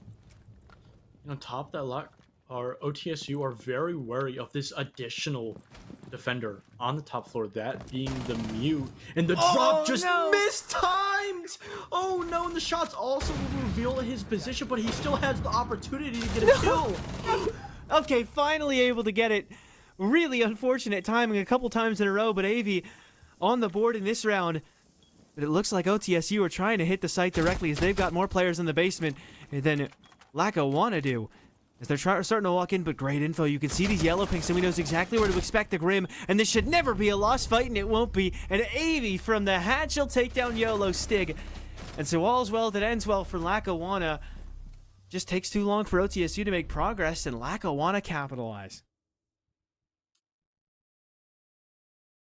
Yeah, there's a very common trend I'm noticing in OTSU, and this is a problem with a lot of attacking teams throughout all tiers of the Siege ecosystem, and that is the early round for their attacking team is great. They can apply that pressure. They can, you know, singular out and isolate these roamers, so they can effectively, you know, just isolate them into 1v5s, deal with that roam game. But when it actually comes to executing that execute that bomb plan, or whether it be just simply trying to find the players and kill them, whatever theory of Siege you as a team want to attempt to do, that's when it starts to have a problem. Now, 2 rounds in a row, OTSU, after having a very successful early round, even a better one just last round with 2 kills rather than the first from the Ace over in Raptors, again, wasting so much time, not really able to stick down to one potential push. They were able to get that flood through Kitchen Hatch, but never really put all their focus into it, and because of it, that allowed time for not only the Mute but also the anchors onto the site to apply some pressure onto those attackers, just essentially eliminating all winning positions for OTSU. Lackawanna get back into it on their tertiary objective. They will go to Cash and CC as well. It's like you had mentioned, bar and stage, not typically considered the best objective, and a really interesting approach here from OTSU. We've been talking a lot about how the Division 2 players maybe not as confident to do some of the more advanced strats, but seemingly a Maverick trick being planned out from YOLO Stig, which, honestly, very impressive. If he's able to get this done, or even if he's able to get close, not what we would have expected, all things considered. So, you've got the Buck as well to try and open up that wall once the Maverick's able to remove the reinforcement from it. But for now, OTSU, a pretty slow start, just starting to open up some of the walls. And a very interesting shield in towards Jim is going to mean that it's not going to be easy for any progress to be made on the construction side of things. Yeah, I was just about to mention that, and you have the perfect player in that position, because if you want to try and take control, if you want and try to apply split pressure aside from just trying to funnel in through reach into CC and then try to clear Raptors, you're going to have to try and clear not only probably the best player on Lackawanna, but on top of it, the Warden. You're not going to be able to simply just flash him out. You're going to have to sacrifice those frag grenades that just simply are not going to be on the roster of OTSU. So now, OTSU, they're going to either have to really directly try to put pressure onto this player, or simply just try and circumvent his position whatsoever and try to find a gap on the bomb site itself. It doesn't look like they're going to put pressure on him, so I'd imagine they're going to do what you were thinking with that circumventing. CJ Rock able to start things off well for Lackawanna as well, and really not an awful lot of pressure being put on this defense. OTSU opened up some of their angles and are now trying to work forward from them, but they don't necessarily have the best entry points, but they've certainly got some of the best guns, as Extras gets his second kill since the last rehost, in the last few rounds, that is. Simfo going to start to work in towards Logi, but as soon as something goes right for OTSU, the next thing goes pretty wrong, as you've got Jazz dead next. Extra down to just 1 HP, pinched inside of construction, and trying to help out Simfo. Aims in on his teammate. They're trying to clear out this last player from Jim, but the Jim player is gone. Schnoz has dropped the hatch. And with this kill from Yolo Stig, this could be an opportunity inside of the site, but it was improperly opened up. This wall, pretty tough to get through, and the instant Yolo Stig is through, Tricky will shut him down. The walk into cash room not shut down yet, though, so the plant can go down. Then it's until Xenia will shut down Extras, so now nothing for Simfo to do. Tricky just peeks left and right with the shoddy until eventually he's able to get the job done. Ring around the Rosie will get the round, and Lackawanna College up 6-3 as they start off their first 3 defensive rounds flawlessly. Again, it's just that execution phase for OTSU is just really biting them, and they just don't have an answer for it. Whether it be the overall very definitive hold on the site, applying a lot of that, defender utility, or if it's simply just maybe an IGL or just a cohesion problem of all players being on the same pace, getting the right calls, being on the same page. It's just simply not working. Even though I don't want to exactly call that early round a success, they did lose the opening pick. They were eventually able to get rid of CJ on that cross between Master and Khan. But after that, again, it's just a dogfight. And, when it's a dogfight, when you're trading back and forth, it's always going to favor the defense, especially with the 6-man, that being the timer. And as of now, OTSU, they're not being able to find that gap. They're not being able to apply pressure to take away some of that defender utility, whether it be players try to empty out the bomb site. We're just simply not seeing it. And that's what's starting to punch them, as they're just one round away of losing the very first map. Defenders, protect your bombs from being Lackawanna letting everybody know why they chose to go to club, because these defensive strats have been nice, and OTSU not quite getting all the way around some of the defenses, right? Heavy emphasis inside of gym and bedroom. You could try and go heavy emphasis inside of bedroom and construction. You could try and pressure from Logi, walk to main hallway, pressure from gym, open jacuzzi wall, and try and break into bathroom. But it felt like they were just kind of going to the con single wall, and not until very late in the round did they really try and get a full grasp on what they were walking into. So maybe some late information. We could drone a little faster for OTSU. Maybe they just need to progress a little bit faster, getting someone who's willing to make those quick entries. I know sometimes with these teams like this that are very well structured, sometimes players are a little afraid to make that first move. You don't want to be the one to cost your team the round, but then in doing that, the whole team costing the round, because you're not making an awful lot of progress too fast. All things considered, good things from OTSU, like you had said. It's mostly towards the end of the round where it feels like they're running out of time and running out of options, where they start to struggle. So we'll see how they do on another gym bedroom attack, which they were pretty close to winning last time. But again, that end of round didn't really do them any favors.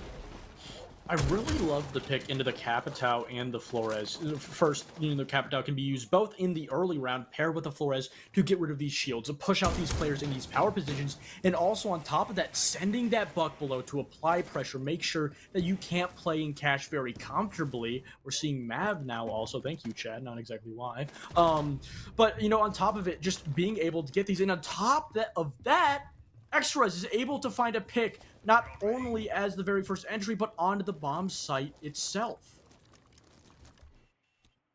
And again, these good early rounds for OTSU. That there, pretty much the best start that you could have. Interesting C4 from Tricky trying to prep it for the walk into the site. And it looks like Lackawanna with a really cool adaptation. And I love to see this out of newer teams, less experienced competitive teams. Because you're noticing that they're picking up on exactly where their own strengths are and trying to play into it. They're noticing that OTSU struggle at the end of the round to break the barriers of the site itself. So what are they doing? They're sticking closer together on the site itself. They're not playing too far away from each other, other than CJ Rock, who is feeling himself just a little bit. But other than that, everyone either in the site or right next to it, just wanting to wait until late in the round to force OTSU to break in, which they've been struggling to do. So I love that adaptation from Lackawanna. Yeah, and they're still struggling. This mute jammer is not only denying intel, but denying them getting this control over by Logi. Not being able to get rid of that shield is going to allow that Lackawanna player to comfortably play there, and they have to make a decision. They have to try to apply pressure quickly, because that 6th man for the defense, that clock is starting to tick down as they find a second opening. Just gets walked on. Jazz completely unexpected here, and now he's walked up close onto the gold mirror as well. Very close to the objective now, and even though they don't have the jacuzzi wall open, OTSU with a lot more pressure on the site this time around than they've had in rounds past. Mirror window opened up to try and give Avi a way to shut down the push in, but he might even get caught from the gym window. He will be. It's Simfo to make the play. Schnoz gets aggressive to try to get something, knowing the defense stands no chance if they just let them walk in. And eventually, Tricky finally gonna get aggressive. He made big plays last time, but this would be something else entirely. He's got 3, and Stick the only man standing that isn't trying to plant at the moment.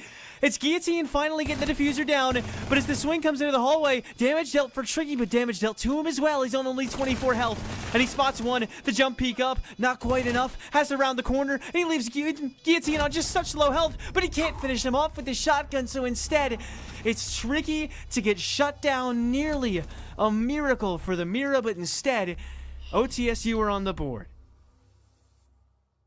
We saw a semblance of another problem, that being that post plant, just a couple of poor positionings, just not, again, I think even though, and I don't want to try to take too much away, I don't want to try to, continue to throw out these backhanded comments, that was a great execution phase onto the bomb site, and also Lackawanna just kind of just isolating themselves. Those 3 players, 2 inside a bathroom, and then 1 right outside of it in the cross right outside by the jacuzzi breach.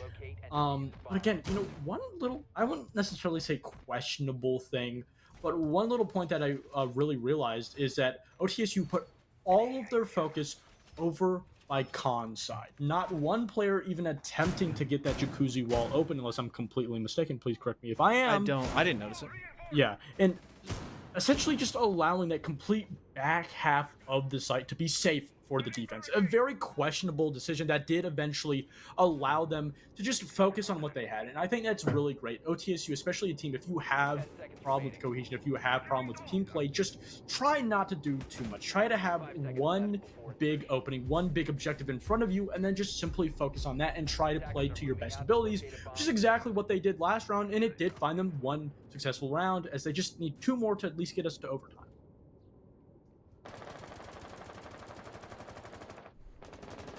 Only 2 more, but Lackawanna had 3 defensive round wins in a row, and they're going back to the basement this time to try and hopefully find more success, replicate their success of the last time through. But OTSU this time around, based on last round at least, making a lot more progress a lot quicker, it would seem. This round, not quite yet, but Guillotine's already in the garage, so that's at least some solid progress that they've made by this point. YOLO Stig as well, he's into strip, and so they're going to try and seemingly take the first floor to cut some of these roamers off in the first floor themselves. The Kaid Claw also going to be EMP'd out, so that hatch going to get opened up, and OTSU with some very solid utility management to start off round number 11. On top of that, Cade just sacrificing that C4, essentially just wasting it, is going to be a lot, not necessarily a lot of utility, but it's just going to be a C4 you can't use. And again, OTSU finding the opening pick onto the Cade himself. Just not having a whole lot of luck, whether it be on the kill department or just Moss messing your entire game up. But Xena eventually able to find a pick if he's not droned out, but he's just simply going to fall back aside. So applying some pressure from below. But again, these droning problems that OTSU could punish them, especially when you still have that mute upstairs to worry about. And that was AV.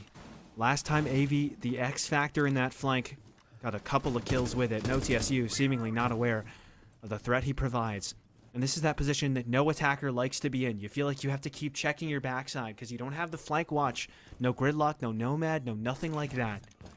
And you haven't cleared out the entire map. You know they like to go for roams like this. And that's the risk that you take. Everybody who walks nearby, you can see OTSU constantly looking up towards the top of Central Stairs, hoping against hope that they're able to just catch him walking down, get that two-man advantage, and start to make the play. But AV is going at it from an angle unexpected, catches one inside of the bathroom, and a solid kill, though it took a little longer than expected. Guillotine tries to hit the site with a kill of his own, but Tricky gonna get one back. It's Guillotine, though, with a double kill in this round, and they are still aware of this flank threat from AV. He's about to get swung on by the pistol, somehow allowed to get around the corner, but not quite, because Jazz will shut him down, and OTSU in a very solid spot as they've taken 2 rounds in a row, and we may need overtime here on map 1.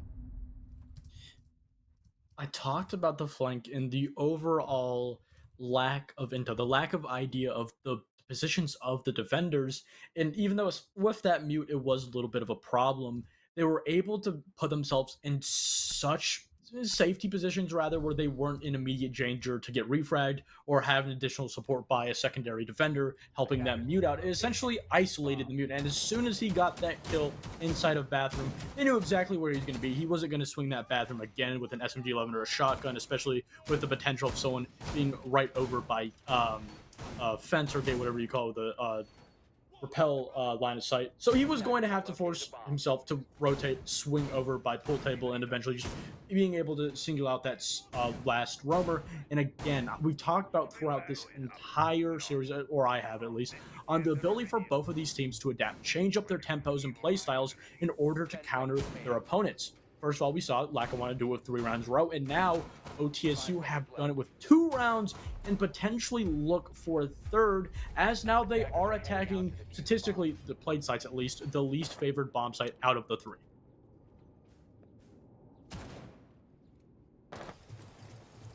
Well, OTSU, with the chance to possibly make a massive comeback, they lost 3 attacks in a row to start the half, and now the momentum on their side going back to Cash and CC. And this is a site that I feel like you don't want to give them the chance to adapt to, because they didn't have a bad idea last time around.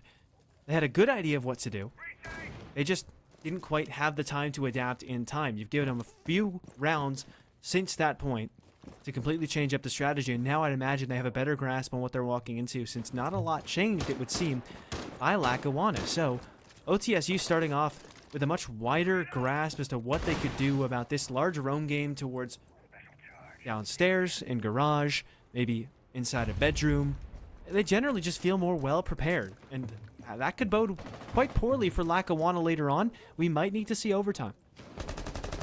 Yeah, and just, that very first map, especially with these or not overtime, but rehost, if this does go into overtime, it will, chalk back to that idea of, just, a best of 3, maybe even, a sense, a very long best of 3, just simply just being able to continue that stamina, continuing to put up, very good defensive and attacking rounds, and it could, start to falter, especially onto the second map. But we haven't gotten to overtime just yet, and Lackawanna not feeling a lot of pressure in this early round. OTSU just doing a lot of droning, doing a lot of work, just simply trying to find the positions, trying to find out exactly what this roam game is.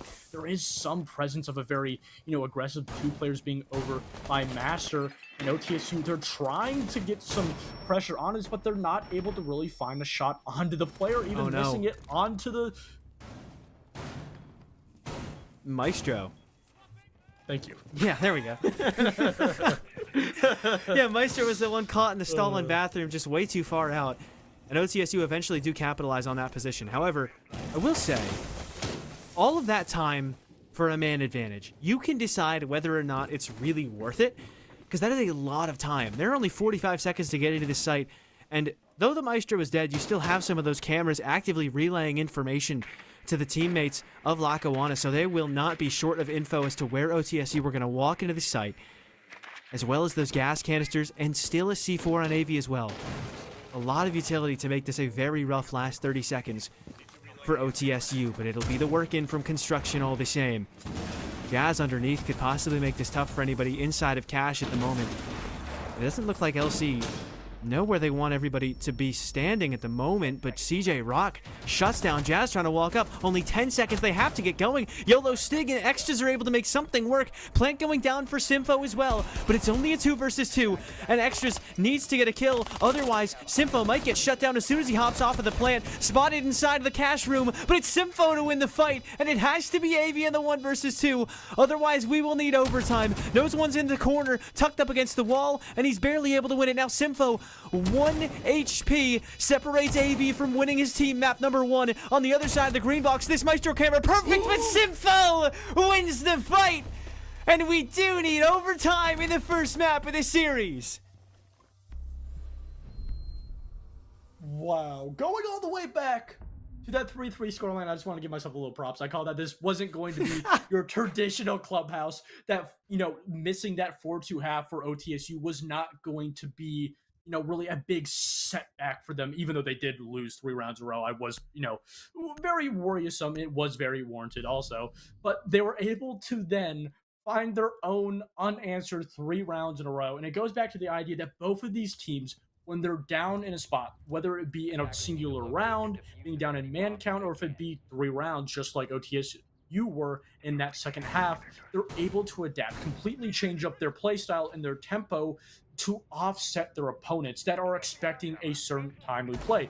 First 3 rounds for OTSU, we saw them be, relatively quick, did a great opening round, but then translating into the execution just completely slowed to a stop, and we're very confused on exactly what they wanted to do.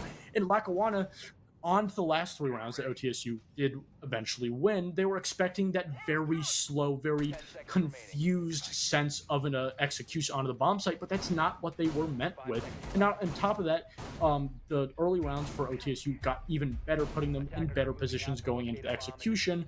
And now, going on to overtime, I don't know how both teams are really going to play. I don't think anybody does. The teams themselves may not even know. As Lackawanna, back to gym and bedroom, their first off objective. And still, I don't think changing an awful lot, all things considered. And it has been at least close both times, but last round didn't necessarily feel so close, as Lackawanna were in a 1 versus 5. It was only a number of really nice kills from Tricky that almost even made it possible. But OTSU have adapted incredibly well to these defensive setups, and Lackawanna don't seem to have more than one setup for this objective or for any of their objectives, because now that OTSU know kind of how to attack into some of these sets on defense, Lackawanna not making any changes is a little bit concerning. So still, slow start for OTSU as per usual, but I really need to see Lackawanna with a solid start, and that's definitely how you'll make it. It's down in the basement in Oil Pit. It's Shanaz, showing face, taking Guillotine down to 28 HP, and then walking away, content with the damage he has dealt. He's not running. He's not ADSing. He's just walking. He's happy. He's giddy. That's all he needed. Not just ignoring the damage to that ace. Even if he didn't apply damage, there's now something that OTSU has not really had to dealt with for this entire attack, that being phantom pressure. And this is a completely new opponent that's going to slow down their attack. And on top of that, Wamai still playing below, still trying to play spoilers, trying to put himself in a potential position to get this flank. OTSU, they're aware that there could be a flank. They're aware that this player is still playing for it, but they don't know his exact position, and it will continue to apply that phantom pressure that's going to slow down their entire attack. Bomb located by attackers. Certainly could take a while to make some more forward progress, is not getting that opening kill and not taking control over Cash and CC until 45 seconds are left. This isn't looking as good for OTSU as some of their other starts, but AV's down, and eventually they find that opener. Now they'll start to walk on the players inside of Logi, but it's Xenia through the wall, able to kill Jazz, and they don't even open up a rotate into gold this time. They just have the mirror window. And so that's going to make it really tough for OTSU to start to pressure that out. And here comes the flank for Schnoz. He gets one, makes it a second. And the attack falling apart with just 20 seconds to go. Extras has worked his way towards 90, but he won't work his way any further forward because here comes Xenia with the shutdown, and Schnoz makes it a full house of kills for himself and the Warden. As 3 go to Schnoz, 2 go to Xenia, and a round goes to Lackawanna for the first time in a few. Yeah, just again, I talked about how Lackawanna were not prepared for that very aggressive execution in the later half of the second half, but OTSU were not ready for one singular roamer playing below. And I think it really goes back to the idea, or not back to the idea, but an idea I haven't talked a whole lot about, that, in these last 3 rounds of regulation, Lackawanna did just get a little bit too comfortable. Didn't, try to play spoilers like we just saw with that Wamai applying that phantom pressure, and they just didn't change a whole lot. And they did change up a little bit, even if it was just simply one player playing below. That one small change can make such a big difference, especially if a team like OTSU has not been able to deal with it for the entirety of the full game. And it's one of those things where if you just throw one little change in overtime, it can just really clog up an entire system, especially a system like OTSU, at least on the attack, that is just so structured. And now their last saving grace is going to be this defense, which statistically should favor. Certainly should. Lackawanna have won this site at least once, though. It was the very first round of this game. They made work attacking the basement. Tried to go a little bit more direct than anything else. May need to channel the energy from that round right here. As still very similar roam game from OTSU to start things off. The Vigil is in garage this time, though, trying to catch somebody walking into the building early, find that opening kill, and then disappear to a totally different spot. He will not be able to find that opener because Extras has found it instead, though. The MPX with a very solid start to the round. CJ Rock, who tormented the roam last time, is dead first, and your primary roam clearing operator is already dead. Could be a second one to come, but instead Schnoz finds the trade back that the team needed, and the Valkyrie is down. Yeah, that's a really big pick.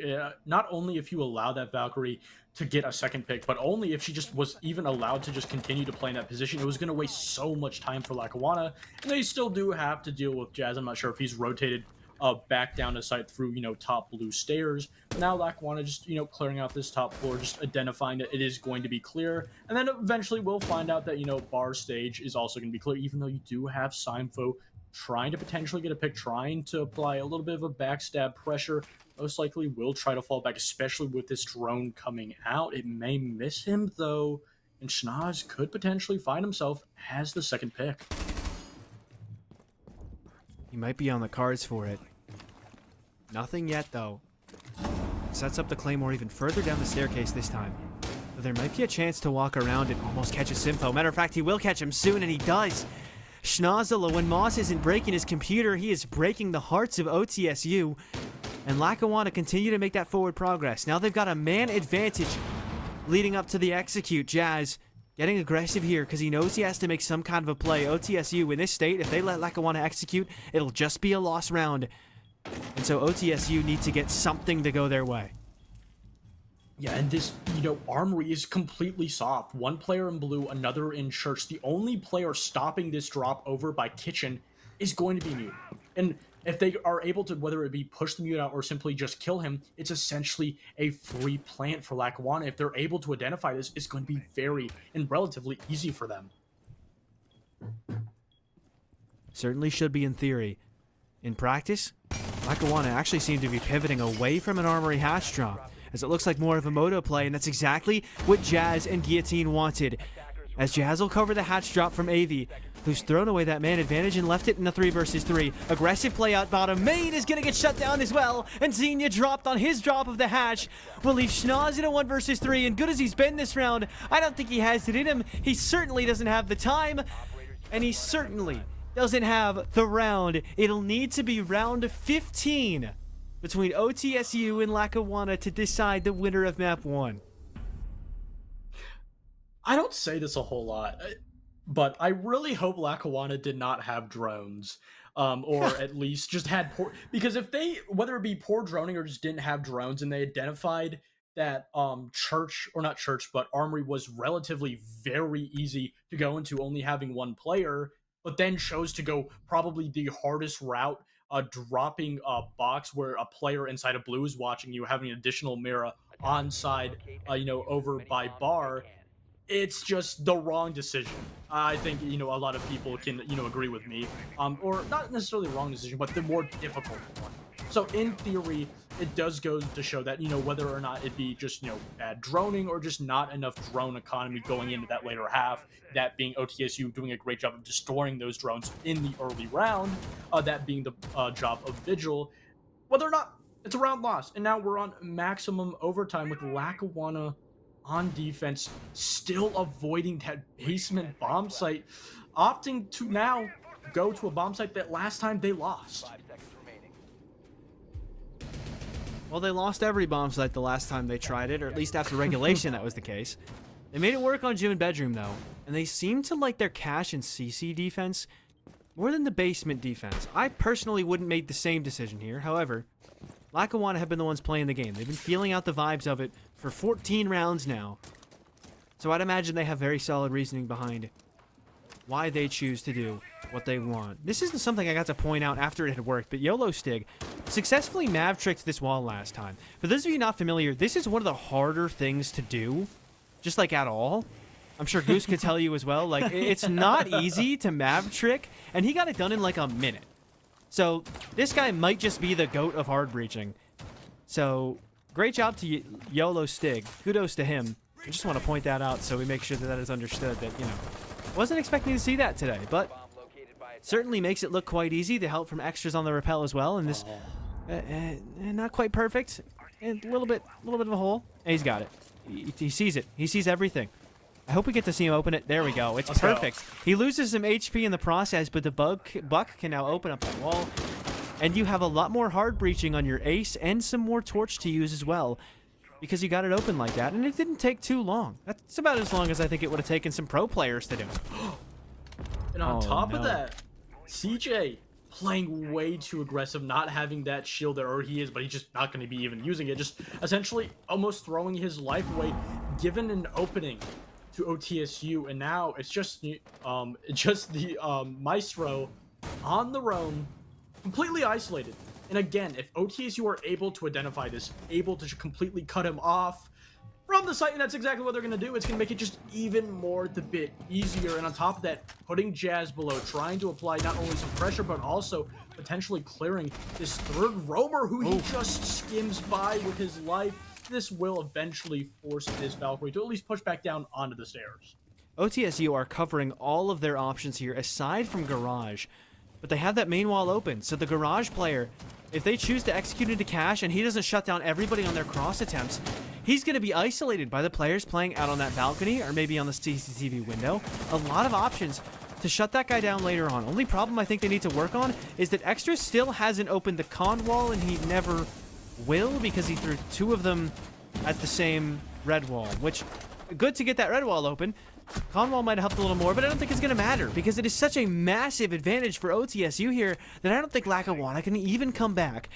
It has to be AV and Xenia with a huge play late, and Xenia at least able to get one. AV nearly spots another kill opportunity. Instead, a second knockdown. C4 out, could possibly net even more, but AV's going to get caught, and right after, it's Guillotine to shut the map down. OTSU from down 6-3 take Lackawanna's map selection away from them. 8-7 in overtime. Max overtime needed, but they still get a big statement win to start our series off. Only took 2 hours. Only took 2 hours. Just shy of that. Just shy of it. But again, a huge upset and a great start for OTSU. And I think this is a situation, especially where you really struggle in their very first 3 rounds, and also the attack, starting off in overtime, but able to not only find a solution, but get almost a flawless round ending in, a 4v1 is a great start and a great sending message. We've talked about, or I talked about at least, how Clubhouse was going to be a tempo setter for the rest of the series, whether it be just simply a second map on Border, or if we go all the way to Chalet. I think, throughout, whether it be in round count or just the rounds themselves, this will continue to be a very back and forth match. Yeah, well, you thought OTSU looked good on that map. It's time for them to go to the map they wanted to go to the most, Border, coming up after the break. What exactly is a meat substitute or plant-based jerky? Call me a meathead, but when I want a meat snack, I want real meat. The kind you find at Wenzel's Farm and the only kind they use. Handcrafted in small batches and naturally hardwood smoked right here in the heartland of America. Wenzel's Farm offers 14 flavors of mouth-watering protein-packed power in a stick, except no substitute. Wenzel's Farm, real meat for real life.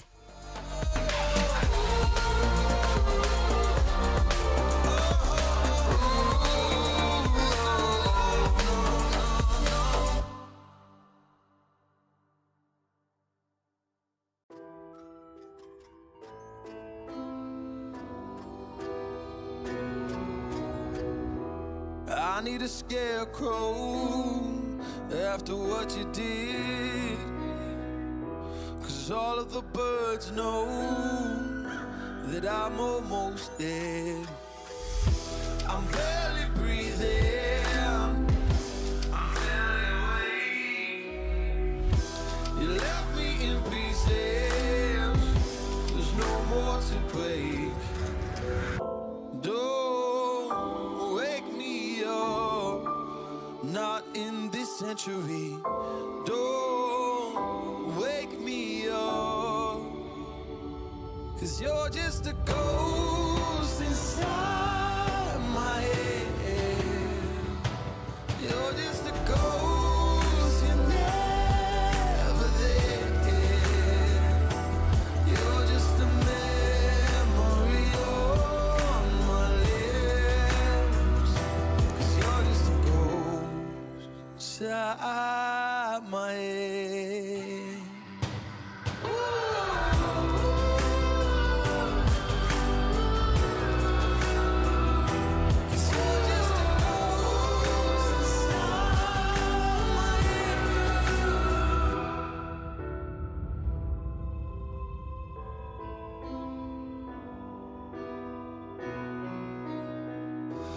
I need an angel after what you did, 'cause you were the devil, you messed with my head.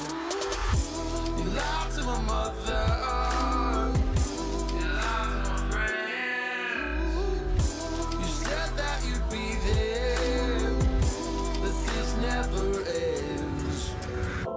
Don't wake me up, not in this century. Don't wake me up, 'cause you're just a ghost inside my head. You're just a ghost, you're never there.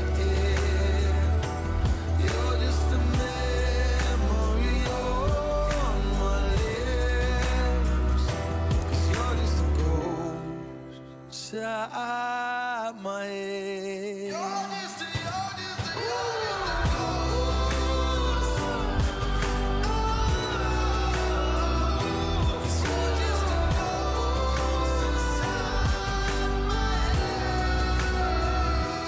You're just a ghost inside my head.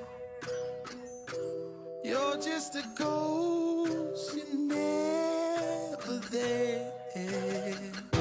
'Cause you're just a ghost inside my head. You're just a ghost, you're never there. You're just a memory on my lips. You're just a ghost inside my head. Oh, you're just a ghost inside my head.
Lock me in your chain.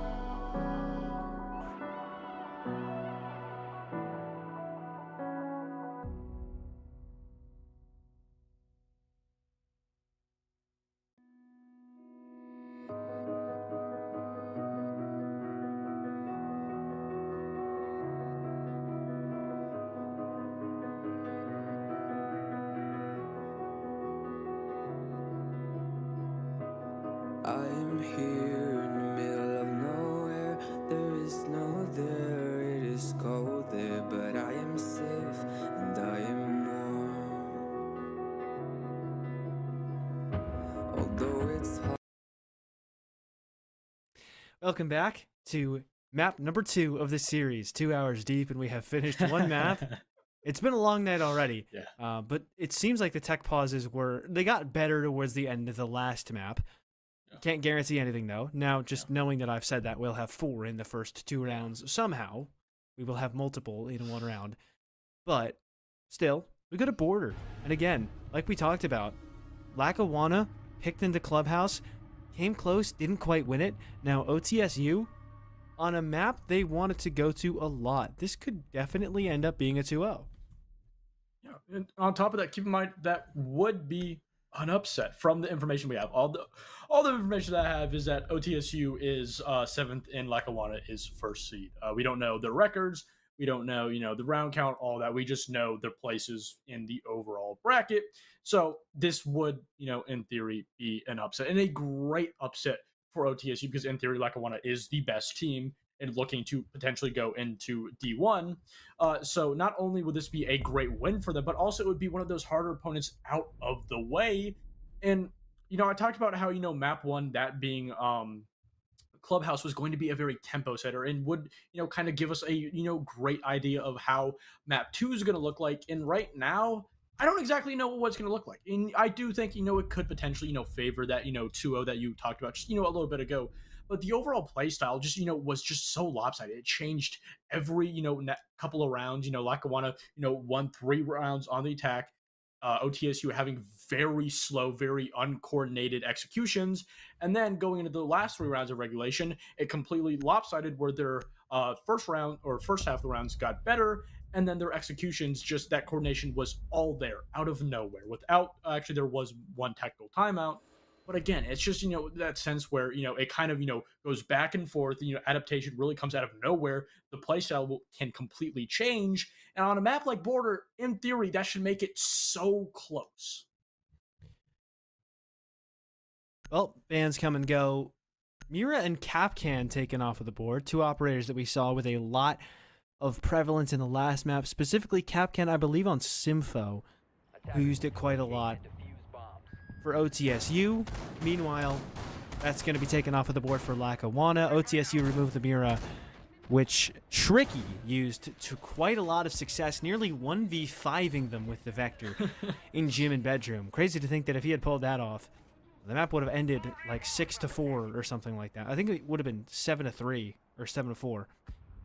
But wasn't able to get it done, but they don't even want to risk that this time around, so they take away the Vector. Same attacking bans as last map, though. Monty and Doke. Monty specifically very good on this map, and we'll hop into round number 1 on the 2nd floor bomb site of Armory Lockers and Archives, as Lackawanna got to pick their start side, and they'll start on the defense. But this one, Goose, not as much like Clubhouse, which, Club definitely defender sided. Border can sway either way depending on who you're watching. Yeah, and we're already seeing, what somewhat of a completely different game being played. Last time, Fenrir not being played whatsoever. Lackawanna is bringing that to, slow down these, choke points from, the extensions, like a position over by, CC, then leading on the bomb site, that, mine can sit there, just simply deny a little time. And then also Deimos also being brought up, also not seen in the very first map, can apply a little bit of pressure from below, perhaps also can isolate a couple of roamers if you don't have that really good drone game that was and did seem like was a problem for OTSU, so could aid them a little bit in the overall intel gaining for the early round. So again, both teams really adapting and just playing into the overall strengths of this map specifically.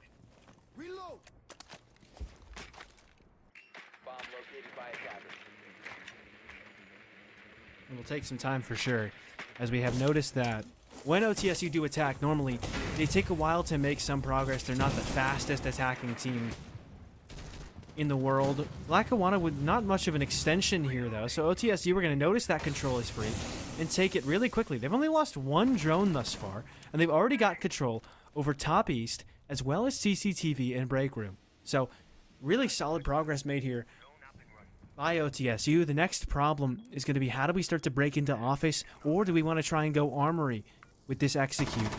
And with an interesting play downstairs in YOLO Stig, playing the Deimos could possibly shoot up the floor at any of these defenders, and Xenia going to get shut down by Guillotine. A good opening kill, traded back by CJ Rock, but Simfo right around the corner to make sure his teammates trade will go traded.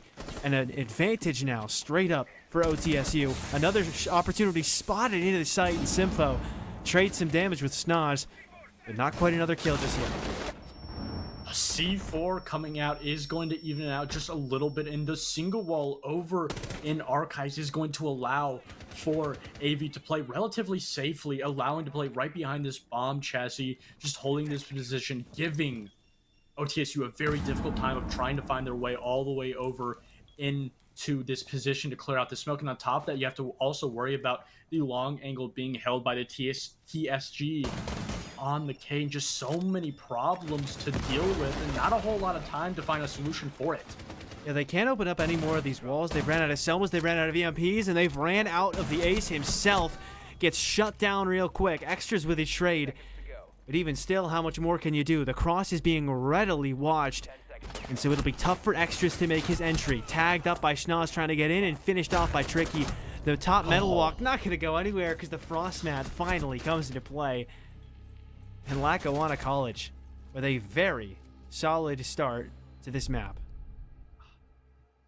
A very unlucky round, and you know, it goes back to that idea of OTSU having a difficulty not only in just keeping their drone economy, getting that intel in that late game, but also clearing out power positions. Not really able to get that single wall open over in Archives, just allowed that smoke not only to play very cautiously, but continue to allow him to waste time. Even though he was eventually traded back and did lose his life, he wasted so much time, forcing OTSU to actually try to make their way into the site, try to get that bomb down with just 15 to 10 seconds left. That allowed those last two defenders all the way over in Armory to just simply hold the crosses, especially with the help of that TCSG. Does definitely help. It's a very good gun, especially at long range for a shotgun. And it's just, you know, one of those times where, you know, OTSU is just having difficulties just watching their time, making sure that they get all these positions cleared on a map like Order, where there's so much defender utility all crunched in relatively one space. Because it's such a small map, you're going to have a lot more trouble of a time simply just clearing it out.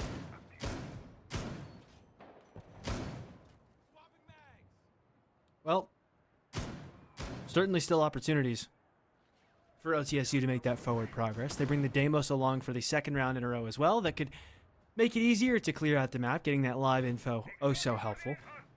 And last time around, Lackawanna gave them a lot of space and a lot of availability to walk in pretty quickly. This time around, that's not really the case. They've got players in Armory lockers and CCTV all the way out to the furthest reaches of the map. They've got players everywhere on the first floor as well, as you're already extended over to Workshop. They aren't quite in customs, so they're giving that up for free. But OTSU, probably not expecting this, as Avel going to be the first, or AV going to be the first contact here of this OTSU attack, and I don't know if they're fully aware of him. I saw a drone go in here earlier. They didn't seem to account for this spot. And he can drop this hatch at any time, so this is a solid time waste for an OTSU attack that we know can take a very long time making forward progress.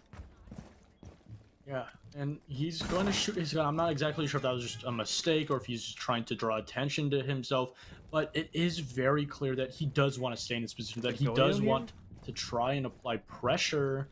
And also another split push over by Detention, and eventually Jazz will poke his head, but just will run away, not even trying to put any more attention on it. As of now, that position will not have a whole lot of an effect on this attack. Again, I love these adjustments from Lackawanna. They're putting Goyos in really odd spots to slow the attack down by 20 seconds and taking that early map control. And AV not even going to be attacked into here. by security.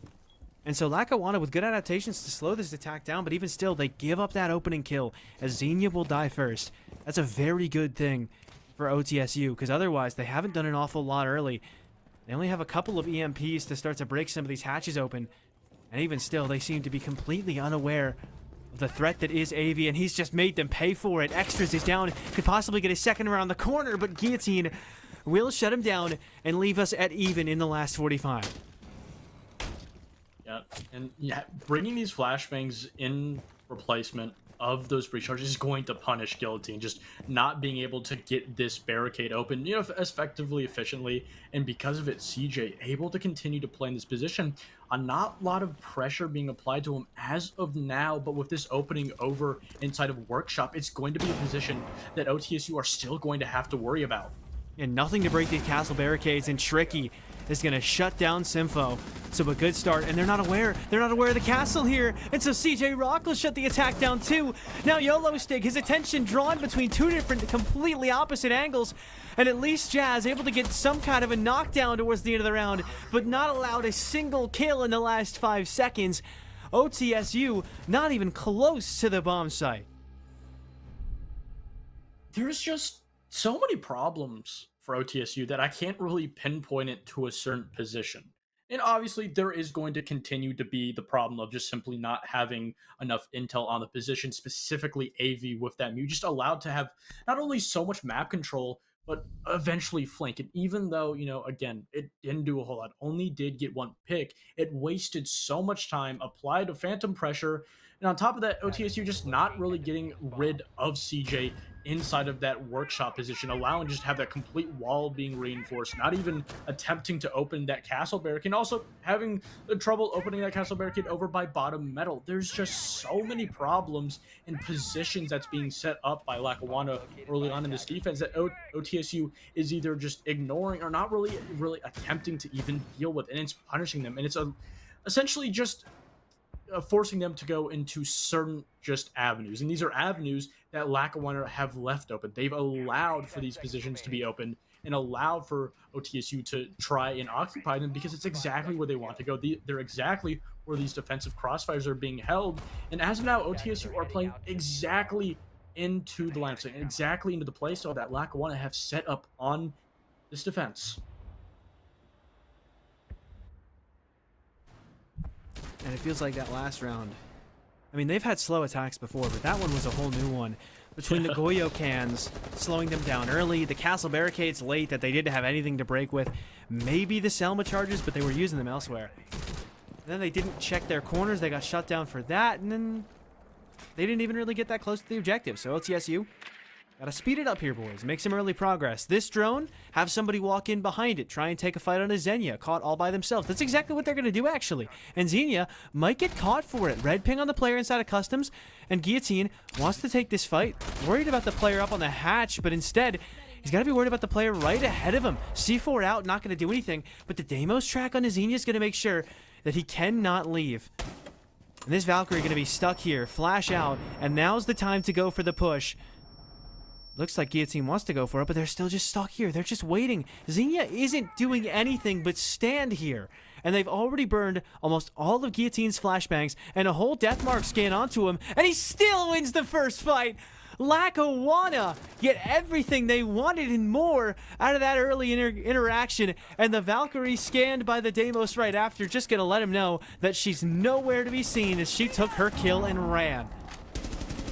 It's really curious because this is OTSU's not only their map pick, but also they have the advantage, and it doesn't even really seem like it. They're playing so scared, and CJ just running away with a lick, just an absolute robbery of a kill.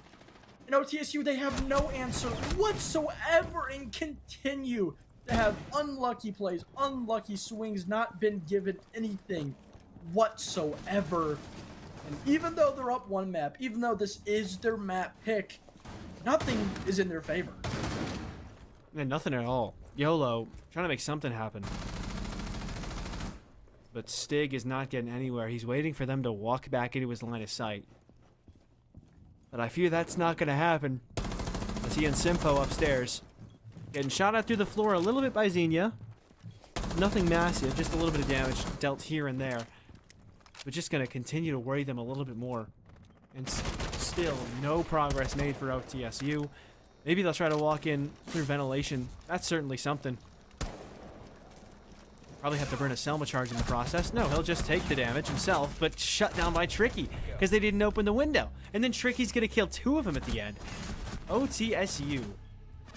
This is their map pick to start, but already 3 rounds in, they're calling a tactical timeout, and for good reason, because this has been a dominant map for Lackawanna so far. I don't want to jinx anything, but last time Lackawanna won 3 rounds in a row, and then OTSU took a timeout, they answered back with 3 rounds of their own. I'm not saying that's going to happen. It could efficiently happen. It could be just 3 rounds in a row. As you said, this map does sway both ways. But for right now, OTSU have no control whatsoever. They don't even have a semblance of a plan of what they want to do on order whatsoever. They don't know the openings. They don't even know what this defensive hold from Lackawanna is. And when they do meet a player, whether it be an extension or a singular roamer, just like the Valkyrie over in Customs, they're scared to take the gunfight. They're scared to push the opposition, push the pressure. And that is exactly the losing formula for an attack. And, I don't want to harp on them too much, but it's very confusing. Because, again, I talked about how, this is their map pick. They're up on a map, and they had a relatively really good defense, winning 4 of it all the way over on Clubhouse.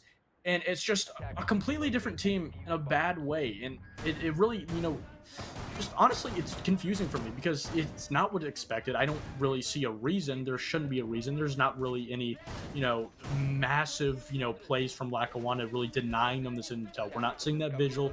We're not seeing a mute. In theory, this should be relatively a decent time, a really decent overall attack for OTSU to continue to have their drone economy, but it's just simply not there.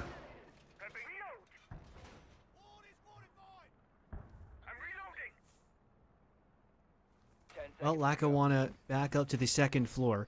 We saw them do this last map. They started off 3-0 up on their defenses, and then OTSU adapted to the way they were noticing Lackawanna play these defenses. And Lackawanna only won a single defensive round in the next 5 chances that they got, including overtime rounds. So, maybe we'll see that from OTSU. I think, at least on club, they looked better to start. Here, they've looked a little bit more lost. Although I will say, this attack was definitely one of their better ones. So, all it takes is 1 or 2 changes here and there. And they should definitely have some very solid adaptations, given how close they were to winning it already. And Lackawanna running a pretty similar strat this time, although notably the Scopos is being brought around, which was not here last time they defended. Yeah, and Scopus is obviously a very new operator, their newest operator in Siege currently. But the problem with her right now and throughout all tiers of Siege is she's not necessarily hard to use, but players aren't really using her to her fullest potential.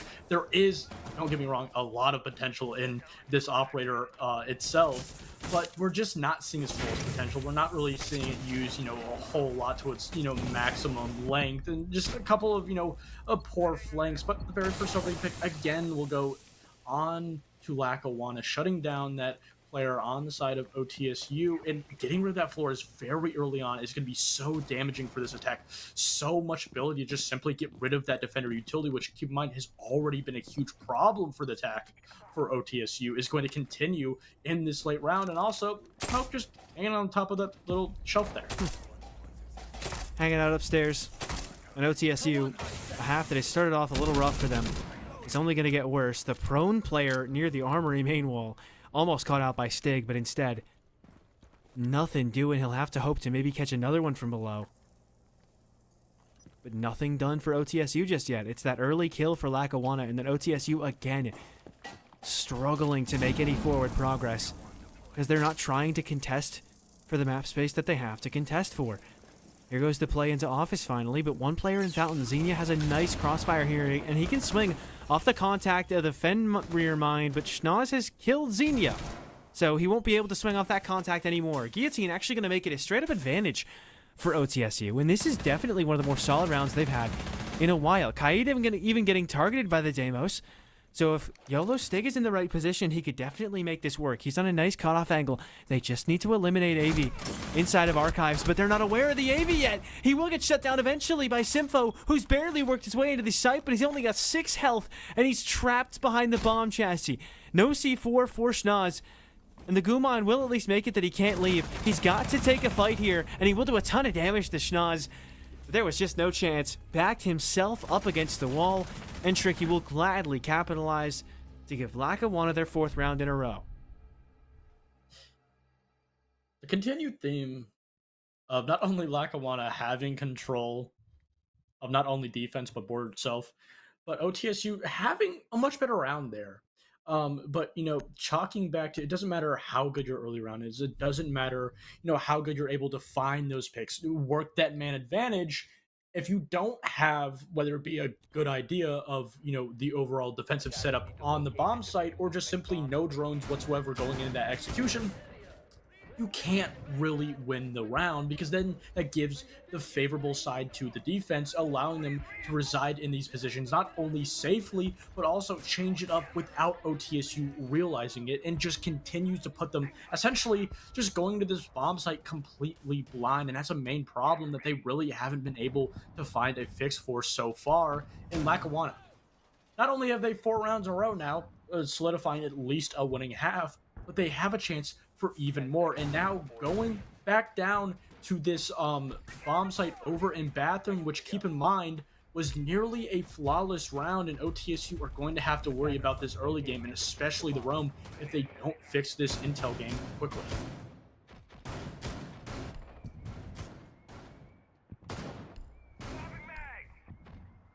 They need the fix, and they need it now, and last round was not it. Still felt like that same struggle they had, right? If you're being given space for free, they'll take it just fine.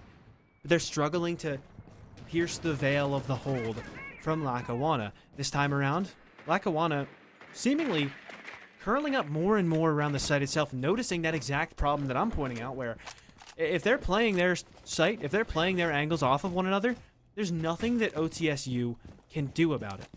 They have been continuously struggling for that. So everyone is on the first floor. Last round, we saw 2 of them up on the second floor. This time around, they're not even going to bother, because they know it doesn't really provide them that much extra benefit. Lackawanna, just in a very enviable spot, to say the least. Although OTSU have made some forward progress, again, this is just to the control that they're being given for free. Still yet to see them make too much forward progress without getting contested for it. And Sympho left at 12 health. Is not a very good start for OTSU. Yeah, we could, talk so much about on how much OTSU is doing wrong, but I think we also have to give props just on the control that Lackawanna has had throughout this entire defense, just having a really good hold on the positions that they do have control of. But on the contrary, they also have a great idea on, what's happening around the map that they don't have control. But doesn't matter though. OTSU is going to get the very first opening pick onto Xenia, a problem player that they did have on a position right over by customs that they have efficiently cleared out. And on top of that, not a heavy presence from Castle himself or his barricades over on these doors. As I said, there is going to be, but the frag grenade will come out and be able to deal with it relatively quickly. And again, OTSU having a very good early round, but they don't have a whole lot of map control to back off of it.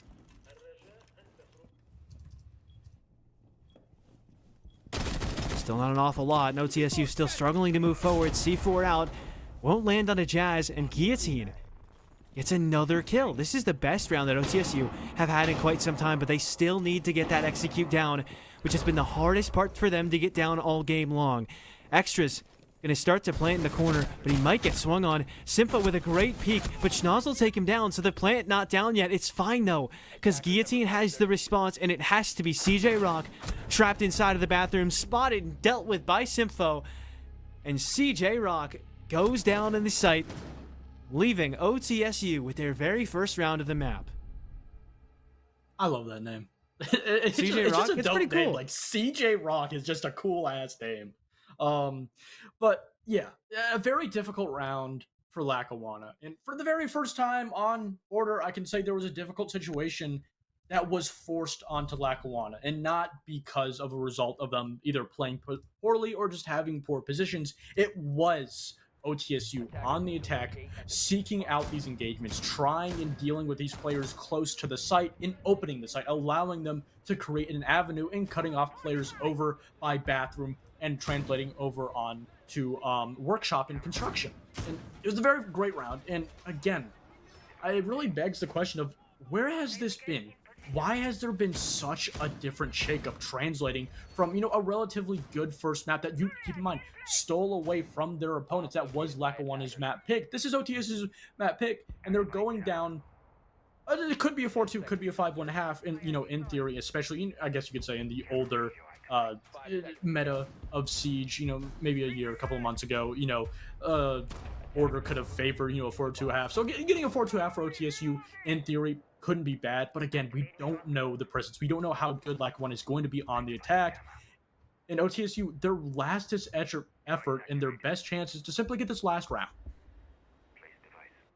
You could certainly use it, because Border, not usually a map that favors this heavily one side or the other. So a 5-1 start on either side, really, really rough. It's rough on most maps, but especially odd on this one, especially for the defense. So Lackawanna with a very solid start, and the Falcons looking to get out to that 5-1 lead, but OTSU, a lot more signs of life in that last round than they've had in rounds prior. Mute Jammer on the main wall, as well as possibly some bandits to help out. They're not going to be on this main wall. It's just the Mute Jammer for now. So the EMP should be enough to shut it down, and that pressure already on that roam extension up top. And I think OTSU are doing a great job at, like I had expected, adapting their attacks based on what they saw last time around. It helped them win last round. We'll see if they can get it to the 4-2 this time. Yeah, just as you said, a 4-2 is almost needed for OTSU, and a relatively good opening round, even though it hasn't resulted in an opening pick thus far. Half the round now essentially gone at that, minute 30 mark now clicking down. They have a decent idea of where these two players are. The Bandit, though, ready to potentially get a C4 out. OTSU starting to convey on these positions. They're going to actually push the Bandit out of his position, put him into a more least favorable position, cornering him all the way over in Fountain. But the problem is they haven't identified him. Now they have. They're still trying to make the place forward. Xenia shut down by Guillotine. And that was just an isolated player. Big mistake for Lackawanna, because OTSU have been able to shut these players down time and time again when they're all on their own. Lackawanna much more success when they try to play on the site itself and play around one another. Almost spotting somebody out in the site is Sympho. Can't quite get the angle, but nearly a 2-player advantage here for OTSU as they start to work their way towards the objective. Only 45 seconds to go. And a very spread out defense here for Lackawanna. We've got players over in main lobby. We have somebody over in customs. That's CJ Rock getting live tracked by the Deimos, incredibly far from his teammates. Not going to get capitalized on, though, as these long angles could easily work very well for Lackawanna. But in the last 30 seconds, OTSU again need to make this last bit of progress where they have struggled the most. They made it work last round, but this time Schnau's going to start it off really well. And that player inside of Archives, I don't think going to be expected, or rather that player inside of Tellers, I don't think is going to be expected here for AV. CJ Rock with another one, your favorite name of the day. Back on the board is Schnozzilla with his second, and the push to the site hasn't really gone anywhere. Case on the ground and a goo mine in his foot, so Jazz is going to make almost no progress. Gets a couple of picks to pad his stats, but he will not pound the round count, as that is a 5-1 lead coming out of the first half of their opponent's map pick for Lackawanna. OTSU's troubles on the intel side, on the entirety of that execution phase, haunted them throughout that entire first half. And it's going to be a problem that they're not going to have to worry about because they lost 5 rounds in a row. And now their last hope to potentially get that 2-0 onto a team that in theory they should not have even gotten a map on is going to be only now the defense, which throughout the entire meta of Siege should favor the defense. Even though we've talked about how this map can really go, 50-50, it does usually favor that 3-3.5 throughout the entirety of how this current meta of Siege plays throughout all maps, unless it's, perhaps like maybe a Skyscraper that does definitely favor the defense. In theory, this should be the favored side of OTSU. But the problem now is the problem with this 5-1 half that we really, I guess you could say, warned about, last round in the round previously, is that Lackawanna, all they need is one round to save themselves and send them to overtime. But on the contrary, just two to win the entire matchup. And now OTSU, who has had problems both on the defense and more on the attack, have to go essentially almost flawless. Only room for error in terms of one round, and even if they lose that round, then they'll have to play through OT. Granted, last time for OTSU, OT went quite well. It wouldn't be the first time they've made a late map comeback, but a 6-3 comeback where you adapt some of your attacking strategies if you've already seen defensive sites, that's one thing. A 5-1 comeback where you haven't even gotten the chance to defend yet, entirely another thing, because now Lackawanna could do anything they want. Even one or two gimmick strats could get them a single round win. They're already putting you on the ropes in terms of OT. Another round win just doing the fundamentals, and you're done.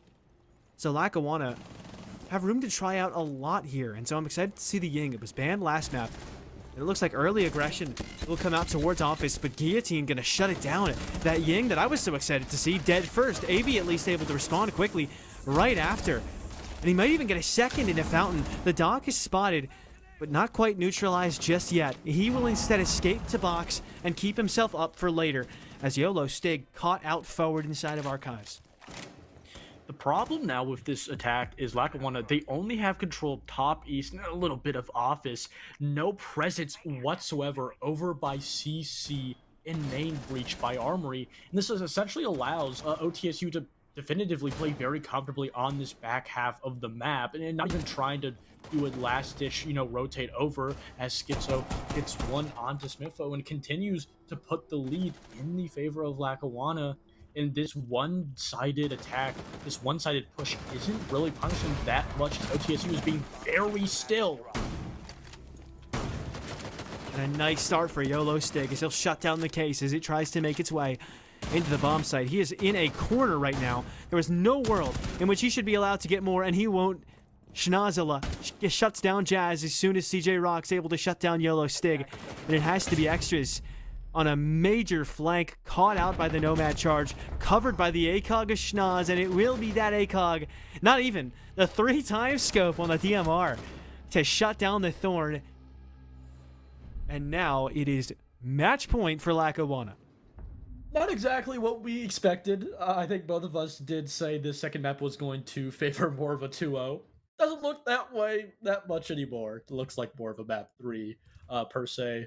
But Lackawanna just having a absolute fantastic idea of how to play border. And on the contrary, OTSU, whether it be just, simply scrims, what they practice not translating, or simply what they have practiced isn't working against this defense now attack of Lackawanna.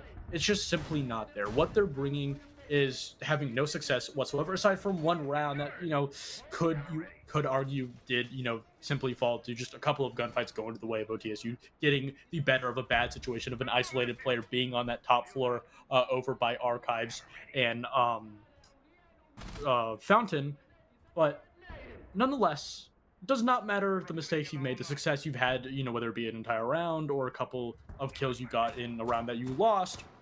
You're down 5 rounds. Your opponent just one map or one round away from sending us onto map 3, and definitely not what OTSU wanted. Objective is to locate a bomb and defuse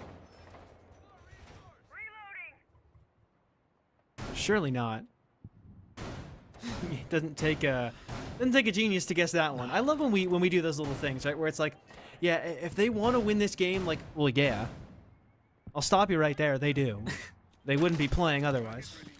But Lackawanna definitely looking a little bit more motivated through this map thus far. It is really odd to think that this is the one that OTSU picked into, right? Because they haven't looked like they're up to snuff on it just yet. They looked really solid on Clubhouse too. So even stranger to think maybe this is just a really good map for Lackawanna as well, and they just so happen to have their second best map picked into them. Regardless, Lackawanna starting off on Armory Lockers and Archives, and Sympho shuts down AV real quick, looking for another headshot instead. he'll get one shot into him.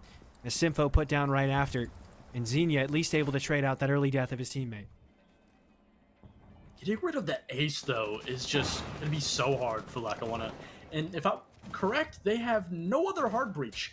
Their entire hard breach, their entire plan to get these hard walls open throughout this entire round at least, is now gone. And it's going to make this round just so much more difficult, even though it was eventually traded out and you're going to be able to get a couple of, bad pitch, but it doesn't matter because CJ just found his way in between the site. But OTSU, they're more than ready to deal with him. And now it's just up to Nomad, Trixie, and Schizo in a 2v3. Somewhat favorable. They have a minute 20 left on the clock, but they just don't know where these players are. But Trixie, he has a little bit more life left in him. Nearly had a 1 versus 5 last map, was also clutch up on the bedroom. And if he clutches up here, it'll be the end of the map in favor of his own team. One top medal, another one recently ran away from there. And he seems to be aware of this position. Puts it out, and what a headshot that is! He gets the no-scope, or as he was aiming in, he gets it. And now could go pick that case back up. Has another air jab he could use anywhere he so desires. Worried about the threat of a possible CCTV presence, but that's not where Extras is, at least not for the time being. Tricky needs to take the goo mine out of his foot. Case picked back up for him, and it is Extras actually moving now into security. And this could be really weird if Tricky isn't expecting him to be back here. This could get dangerous. Air jab in between the sites, but there isn't one for top metal for the moment. And he keeps hopping off the plant. He's paranoid. Tricky fighting the ghosts in his head, but he gets the info from the air jab that it is the top metal play. Extra's actually going to rotate now, and there's another air jab on his position, so he might want to go back to top metal because he can't shoot through that through the wall. So even if there's nothing that Tricky's going to do off the back of it, it's at least going to be info. It's going to be time wasted, and it's already been 15 seconds off of the clock that Extras has not used to his own advantage. The second air jab goes off, and he needs something now. He needs an overextension from Tricky, but Tricky can just wait for this. Where's the case planted? It's actually planted in a solid spot for him, but I think that Extras might be able to tuck around the corner and make this work, but he doesn't, because Tricky gets the headshot. A 1 versus 3, and he's closed the map out in style. Lackawanna 7-1 on OTSU selection, and we need to go to a third. Very first map of Clubhouse, maximum overtime. TCSU winning it 8-7, then going on to their map pick. Lackawanna say, we'll get you a 7-1 on the map that you wanted. Doesn't really look like it's the map they wanted because they just didn't have a good idea. And that's not really an opinion anymore because they lost to 7-1. They simply just did not have a good idea. And the idea that they had did not apply to what Lackawanna had brought onto that map. And now going over to Chalet, I think it's probably the best map for a series that can really go anyway. I think it is, again, just like Border, it really can, favor either side, even though it does more favor the defense statistically throughout, every Legion of Siege. But again, it's just going into this third map. Not only are we going in completely blind, but if TCSU continue to not have that drone game, they also will go into this map somewhat blind. Well, Goose seems to think that we're casting two completely teams than who we are watching right now. I don't know who TCSU is, but you've just made that up. OTSU and Lackawanna will be back after this ad break. What exactly is a meat substitute or plant-based jerky? Call me a meathead, but when I want a meat snack, I want real meat. The kind you find at Wenzel's Farm and the only kind they use. Handcrafted in small batches and naturally hardwood smoked right here in the heartland of America. Wenzel's Farm offers 14 flavors of mouth-watering protein-packed power in a stick, except no substitute. Wenzel's Farm, real meat for real life. I'm falling up, I'm falling down from the sky and from the ground. Up above, just like below, and I don't know where I should go. 'Cause I'm stuck in limbo.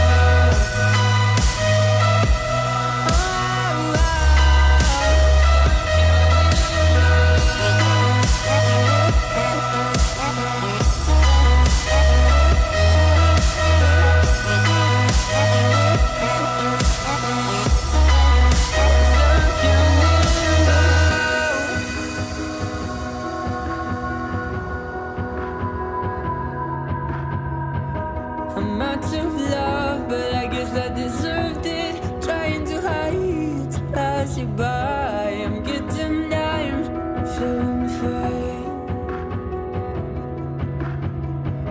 I'm light as air, no one can reach me. Lost in a dream, lost in between. Let's keep on flying, let's keep on breathing. I'm falling up, I'm falling down. From the sky and from the ground.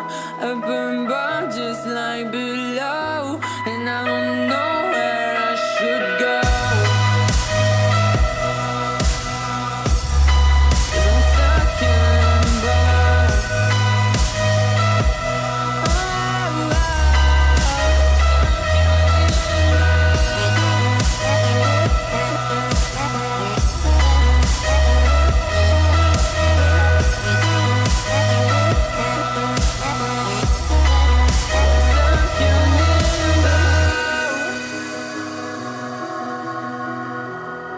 Cause I'm stuck in limbo.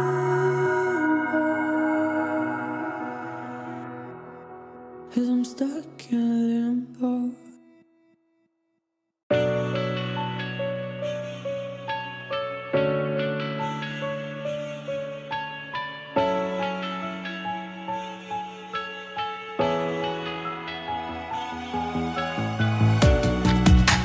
Living in the same routine, like the seasons I'm on repeat.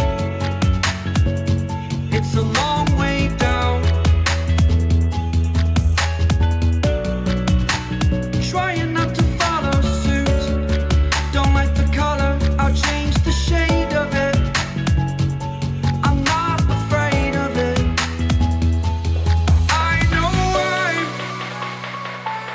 I know I'm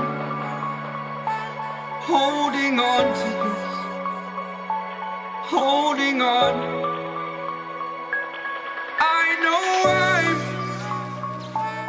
I know I'm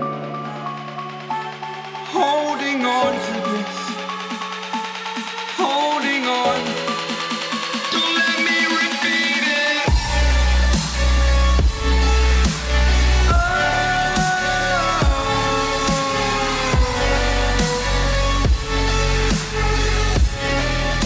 Don't let me repeat it.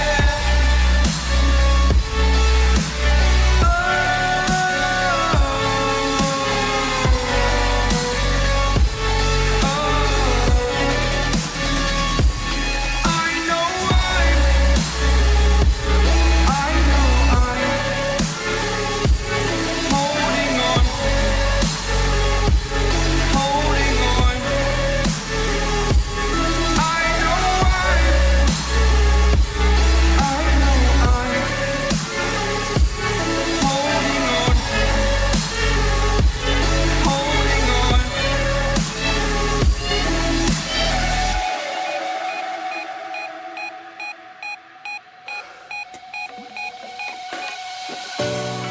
Fast forward a year or two, friends have changed, but so can you. Map number 3 is upon us. We had a very climactic map 1 and a little bit faster of a map 2, just about half as long in terms of round count and about 20 times less long if you factor in the 3 tech pauses in the first 4 rounds of the series. But Border came and went unusually fast, so just like that, we're into Chalet for the last map of the series between Lackawanna College and OTSU. Goose, well, we're a long ways into tonight, and we've got at least 7 more rounds, probably even longer to go. So, how do we feel about these two teams heading into the last map? I feel like the second map of Border was just a map that OTSU just walked into and were not prepared for. Losing 7-1 is essentially a map where it's a failure, especially if it is your map pick, whether that be what you practice did not translate into game day, or simply what you practice was not enough against the team that you want to. No matter what the answer for it was, you lost it. And now you're going on to Chalet, starting on the defense, which is a little bit surprising because, as OTSU did ban last, technically this is their map pick, and it was actually the Falcons who were able to choose the map side, choosing the attack first, actually, it does, give me a little inkling that maybe the Falcons actually are more prepared than I originally thought for Chalet. Yeah, the Falcons were incredibly ready for Border last time around. And again, that's not even a map they picked into, right? So the last map left up of Chalet, I would imagine they're pretty ready for this one as well. OTSU are going to be attacking at the start. It input wrong into this graphic, but OTSU are actually going to start on the attack side because the Eagles, the Falcons, not Eagles, the Falcons got to start. It's like I'm talking about the NFL, but I'm talking about collegiate siege. But the Falcons are going to start on the defending side because they were not the ones who got to decide. Basically, if you didn't know, the map bans in Siege. The last team who gets to dictate which one of the last two maps is banned, which in this case was OTSU, who therefore got to decide that we were going to go to Chalet for the last map. The other team who didn't get to make that decision gets to pick what side they want to start on that map first. So, Falcons get to pick that defense side start. But like you were saying at the end of the last map, Goose, this one, not necessarily one that's super attacker or defender sided. It can go either way. So that chance to pick your starting side, really only a chance for Falcons to show off some of those defensive strats they were cooking like they were cooking on Border. Yeah. And all the way 3 hours later on the third map, we finally have their records for both teams. Lackawanna is 2-0, 4-1 in maps, including a forfeit versus Vespa. And OTSU, before going into this matchup, not only were they 0-2 in their record, but throughout 4 maps, did not win one. Oof. So already, even if they lose this, they already have one more map won in a series than before. And it really goes back to the idea that this is essentially, as of now, unless they lose, really a major setup, especially that very first map. I think, in my opinion, an 8-7 loss is much better than a 7-1 because you're going up against a team that is really fighting for it. They're prepared for it. And especially if you are the underdog, it's essentially a match that you should not win, especially if you're ended on the attack. Yeah, and I mean, they've learned more about themselves today. Maybe Border isn't as good of a map for us as we thought it was going to be coming in. Clubhouse seems to be, something we can leave up there. And it's collegiate, so nobody else is going to ban it. So we'll just let them pick it or let it be our decider map. Who knows? But so moving into Chalet. Chalet, I think, could be better for OTSU, right? Yeah. Border, we talked about more in niche. The other two, Club and Chalet, have been around for even longer. Right? Because Border's more developed within North America itself, but Chalet in general has been developed in every region for a while, and people are still learning more and more about it because it's a very unique map. It's pretty open, and for the defenders, it's kind of just as time goes on, they're getting more and more comfortable extending further and further away from the bomb site, finding new ways to counter direct takes and pushes into the site itself. But it's still developing, right? It's not quite as set in stone as you feel like Club can get sometimes. But even still, that experience on this map over years and years will favor OTSU because on a map like Border, where that experience over years and years of ranked wasn't quite as applicable, we saw it really kind of get to them a little bit. So excited to see OTSU maybe pull things back and hopefully keep it a little closer than they did last map. Yeah, and I'm going to go back all the way back to, I think, the pre-show before the very first map that you're talking about, scrims, especially in the current state of NA, and as a collegiate team, you're not going to get a whole lot of them. And a map like Border, in my opinion at least, really requires more reps, requires more scrim appearance or experience than maps like a Chalet, than a Clubhouse. You can get away with certain situations, certain rounds on Clubhouse that you're not exactly 100% prepared for because you played anyway. You played with other teams time and time before, even if you haven't scrimmed with this specific team. And I think now going on to Chalet, it's the same, kind of idea. And, we could be saying all this and it could just be a 7-1 for one of the teams. We don't know. But in theory, this should tend to be more like the very first map. I do still think this will end in regulation. I think especially after the second map, both teams are very experienced with how each other play. They have had time to adapt, relatively, a good amount of time in between the break. And I think they have really everything in their belt to really just shut this entire series right here, right now.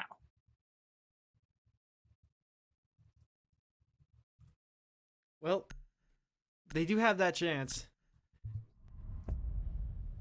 safe to say, opportunity still arises for Lackawanna as they'll take out the Monty first off.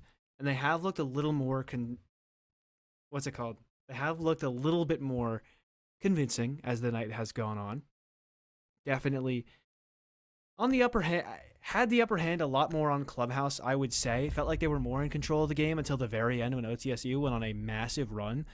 But it still remains to be said, right, that OTSU did a great job adapting to some of their attacks. So I'm personally expecting a very good start for Lackawanna here, as so far, through both maps, they have not lost a site the first time that they've played it.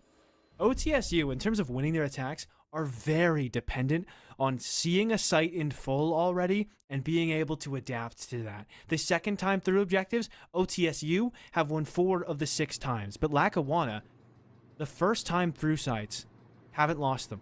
Actually, OTSU have won 5 of the 7 times they've played an objective. They've attacked an objective, or no, 5 of the 8 times they've attacked an objective for the second time, including the ones in overtime on Clubhouse, which is still a majority of the time. But they're 0-6 the first times through. So it's safe to say, I'd imagine this will start pretty solidly in favor of Lackawanna. It's just up to OTSU whether they can adapt fast enough or if they'll be put way too far behind like they were on Border. Yeah, and, you know, again, I also think OTSU starting on the attack is a very good factor and in a very unorthodox way, because you can directly attack those problems head on. It's the very first thing you have to deal with.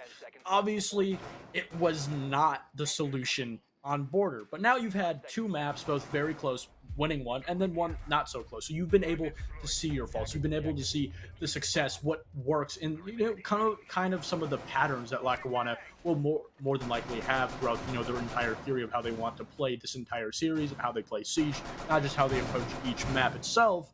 And it's given, you know, OTSU plenty of homework, plenty of research that they hopefully have been able to really identify, and it does look like they have, bringing out a black. Not exactly sure why, and it's an unorthodox pick. I'm not going to say, oh, they're throwing. Why do they have a Blackbeard? But it is one of those picks where you simply have to do something different. I could talk about how bad of an attack they had last time. They know that. I don't need to, you know, continue to point that out, but there needs to be a change, and whether it be a Blackbeard on the DMR or whether it be a completely different, you know, idea for your attack, changing up the tempo and the pace, you need to change something up quickly, because what you did on Border had no effect whatsoever.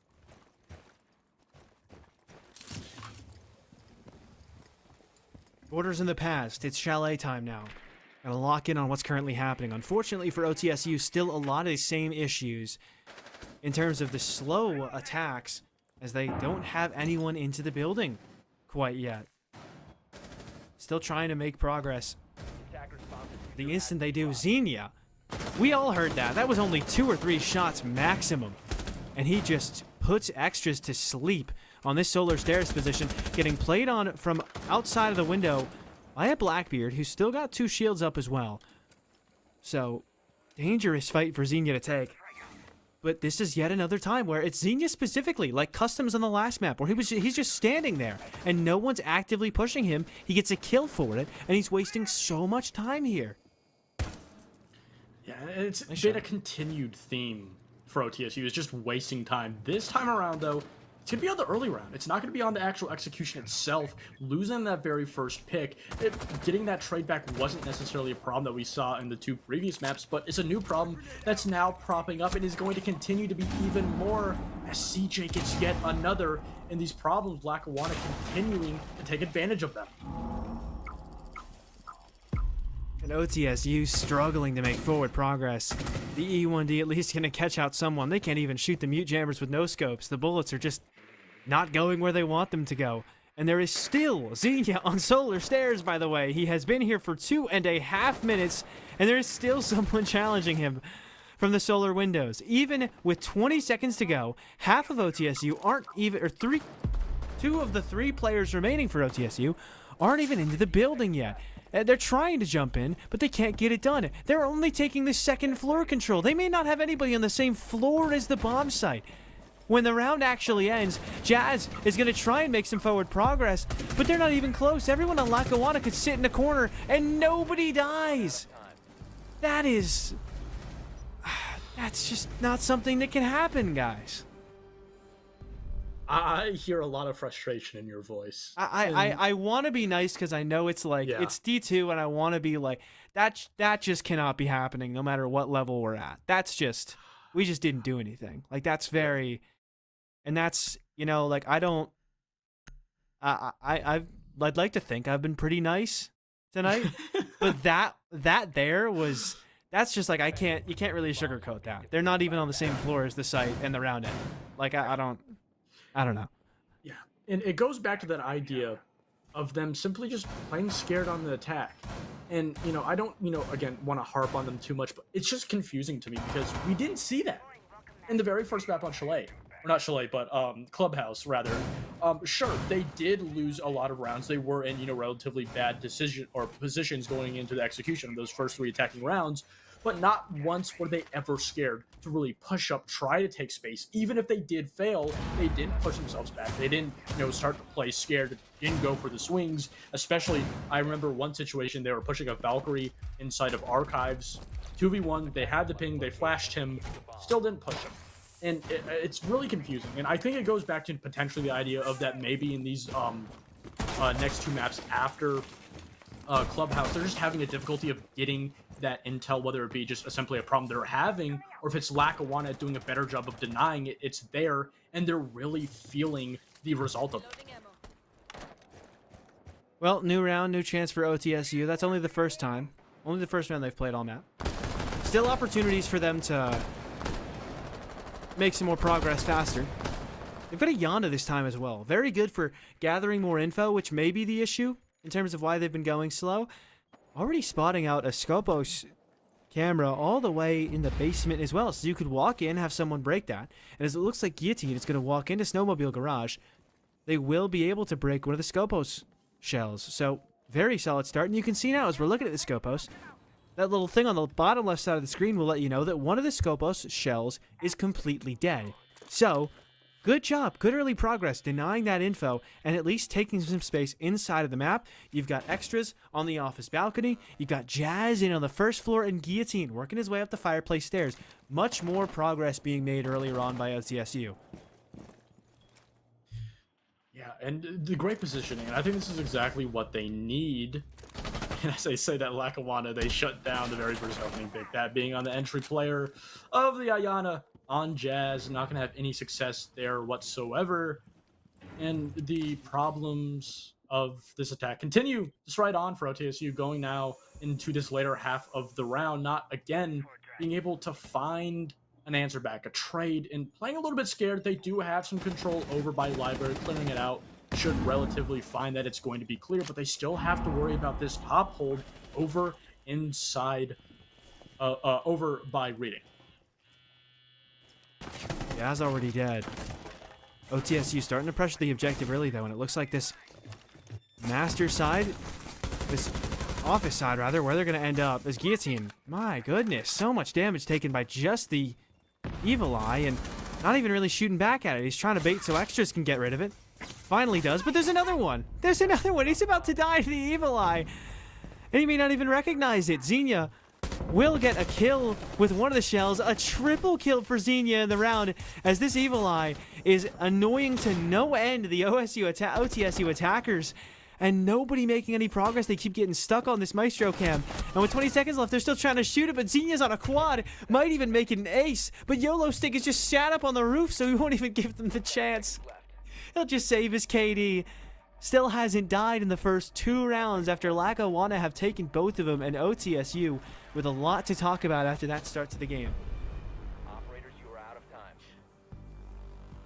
There's not a lot to say. And it's not necessarily me trying to hold back. It's because OTSU, on these very early entry points around the map, are just being absolutely denied from Lackawanna. They're not even able to translate that roam clear, that a clear of an extension from the defense into an execution. They're not even able to get close to the bomb site now. And I'm not going to say this is OTSU playing worse than they did on the side of Border. In my opinion, Lackawanna have continued to improve their game, even though I didn't think that was possible from their defense on Border now onto Chalet. And when you have a problem that, like OTSU, that continues to have problems, it's going to be even worse against a team that keeps improving when they already had so much success before. And it's kind of a sense, I like to use it like, when, T3 teams will, go up against T4 teams. They'll beat up on them. They'll have problems. They won't really feel the pressure. They won't feel the result of those problems versus, playing against a T2 team or scrimming against a T1 team, whether or not be, just a team that has better experience. And not to say, it can already be said that Lackawanna has, the better experience as of this, series. But compared to what they put on the first map, this is a completely different team. And OTSU, they don't really have an answer, and they don't have the capability to adapt because they haven't been able to really go against it like they did on Clubhouse.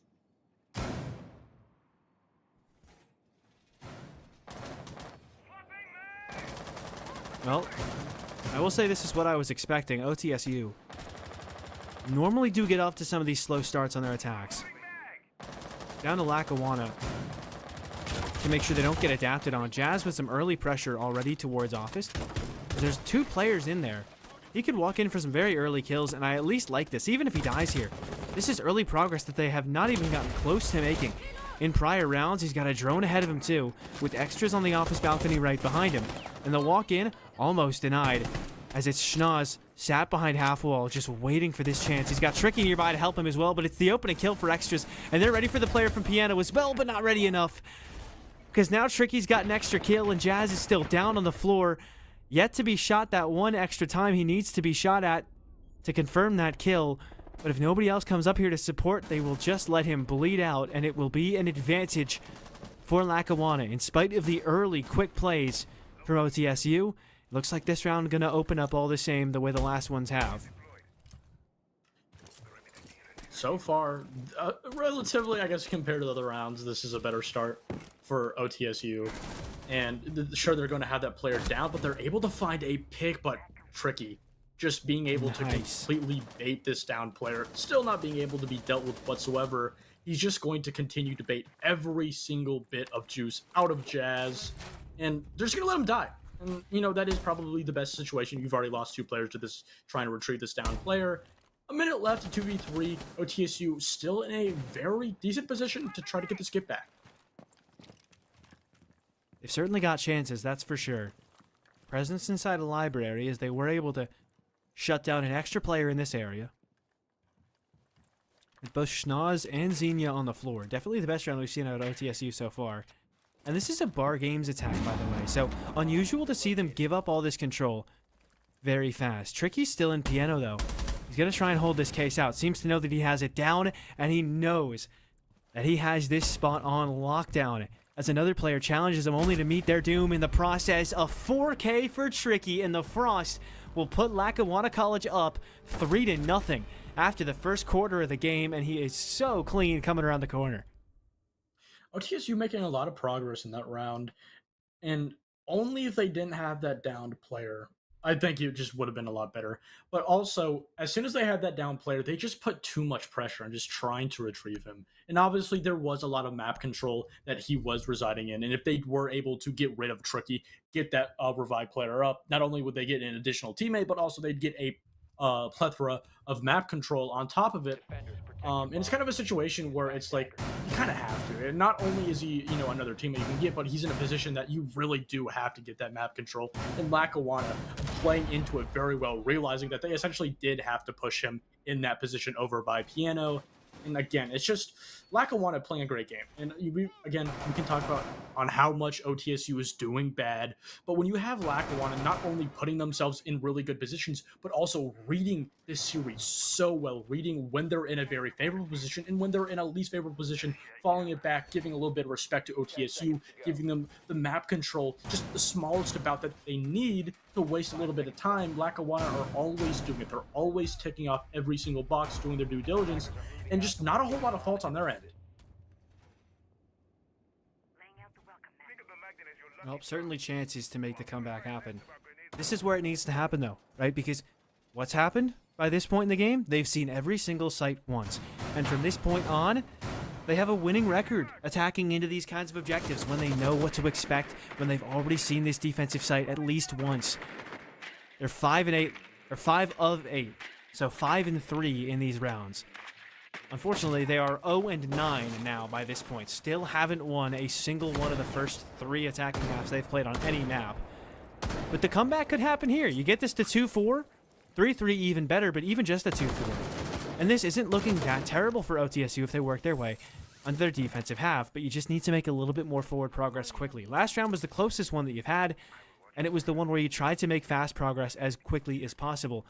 This time around, already 3 drones gone though for OTSU, so that fast progress may not be as easy to make. Yeah, a little bit of time being wasted now. Lackawanna not really budging, but OTSU making sure that they take their time to try to get enough intel, try and find out every single position. But again, it's a problem that we've seen before, and on top of it, Lackawanna are continuing to put even more utility down, expand their holds on what already they had. But Guillotine doing a really good job of taking space that has been given to them, and a C4 going off, taking the only hard breach operator that OTSU has brung. If you thought it couldn't get any worse, it somehow has. Well, really just getting worse and worse for OTSU at the start. Hoping on a comeback, as they need to start pressuring this top floor. And I will say, at the very least, if they can walk in soon, they will be pressuring the top floor sooner than they did last time. Unfortunately, very strong setup up here, and nobody going to watch the swing of the bathroom door for Tricky. Or rather, that wasn't even Tricky. Somebody stole CJ Rock's kill on the knockdown he got. Schnoz with a double, and the wide swing for CJ Rock is going to get him killed eventually, but that just gives away the position, and it was such sad timing on Guillotine. It had to be that way. It is Siege after all. The instant you stop aiming down at one angle, that's when they choose to swing it, and that's when they choose to put you down 4-0. At every round, it just begs more and more of the question of not necessarily how map 1 was so close. I think that's, more of a backhanded comment, but more of like, where was this Lackawanna on map 1? That's right. I don't want to say they were asleep, because they had good rounds. The rounds that they lost, they still were very in it. Essentially, it's like a completely new team. And obviously, I understand 2 tech pauses almost back to back is very mental shocking. But I don't even want to say it's OTSU just dropping off a cliff. It's Lackawanna just bringing a completely different game, a completely different tier of Siege. It's almost as if like there was a completely different team and they swapped sides as a joke onto us. But again, all the props for Lackawanna to just have that mental capability, to have the strength to just, even after having a very close map, losing to a team that you shouldn't, and then bringing out 2 maps like this, it's almost unseen throughout all tiers of Siege. Yeah, this is a crazy comeback from Lackawanna.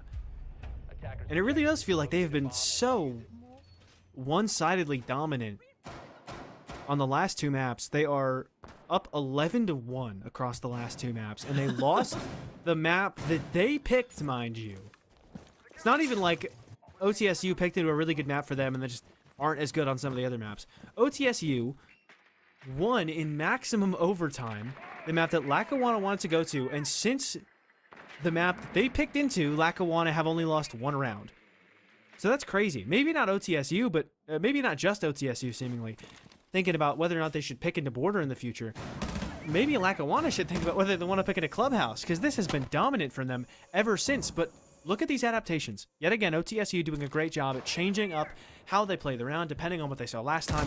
Already getting rid of at least 1 of the Maestro cams, and that's great progress. That is what I love to see. The learning and the getting better.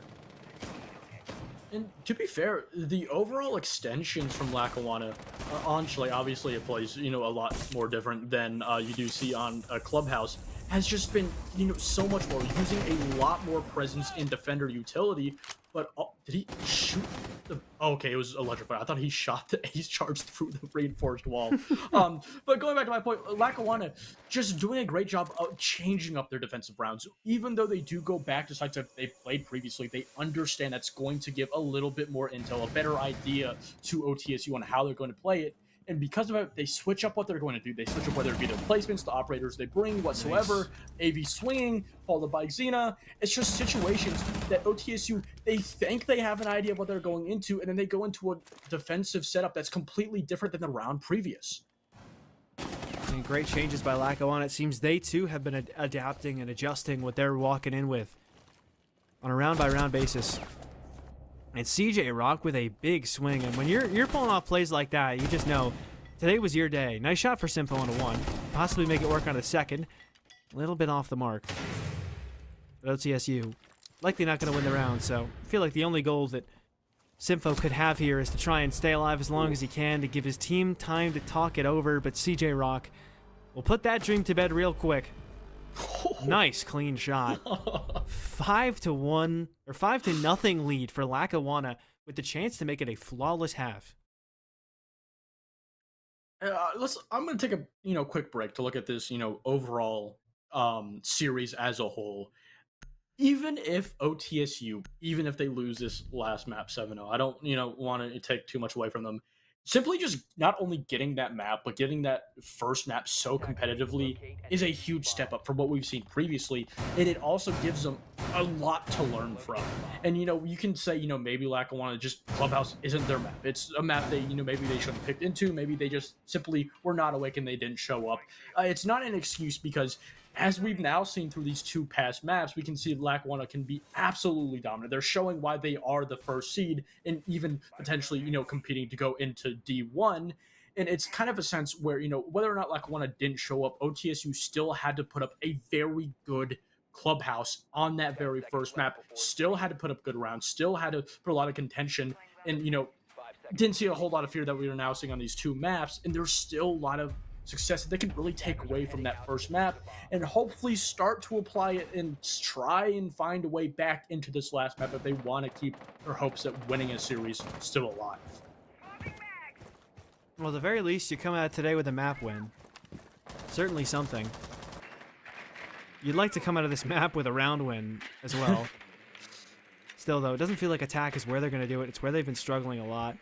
And even still, after getting to adapt, I think Lackawanna picked up on the same thing that I did, which is just that they're noticing they're adapting really quickly, and the boss G for CJ Rock is going to rock Guillotine's world off the rip. 5-4 now in terms of the advantage for Lackawanna, and they might just make it a 6-0 lead.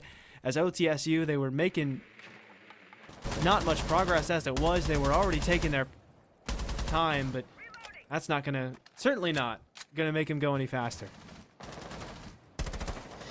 Yeah, and it's kind of a sense where it continues to just hammer on your head. And, losing Guillotine isn't going to be a whole lot because obviously you're going to lose that Nomad. It's one of the operators that, in my opinion, you probably should give away. You're still going to have that Twitch. You're still going to have the Ace and, the Capital with that, plethora of utility to use. You lose another one and you don't even look down for the Frost Mat. It's kind of a sense where it just not only gets worse, but also Lackawanna is continuing to not let off the gas whatsoever, continuing to apply round after round and not budge whatsoever and not make it even the tiniest bit easier for OTSU. Jazz hoping to be given a chance to make their way back in. Not all that likely, though, as Lackawanna have been controlling their aggression so well as well. I mean, perfectly timing when to swing, when to lay off. They're doing it again here. They're playing passive. They're not over swinging anything. They're waiting for OTSU to make the plays because, again, they know this is what they struggle to do. They're having a hard time actually making the plays themselves. Wide swing of the window. Jazz gets what he wants, but he can't get the kill that he was looking for. Knockdown on a CJ Rock. And they aren't really going to get that finish. Otherwise, they'll have to jump into that window that will likely get them killed. So your boy CJ Rock might not actually lose his life this round, all things considered. He could possibly even climb down the library stairs and go look for help there. 30 seconds, they're going to start to pressure in library. Jazz with a little bit of a spin around just for style's sake. Feeling sparky for sure. Maybe sparking a little too much. Does do some damage to Xenia. Has him trapped in a corner, but the timings are so unfortunate for him here. Swing wide, and Jazz is able to get that kill. Somehow makes it a second. Nice double kill for Jazz. It's really not going anywhere. From that far away with a shotgun, it's tricky with a 360. and Tricky with the tricks to put his team on 6.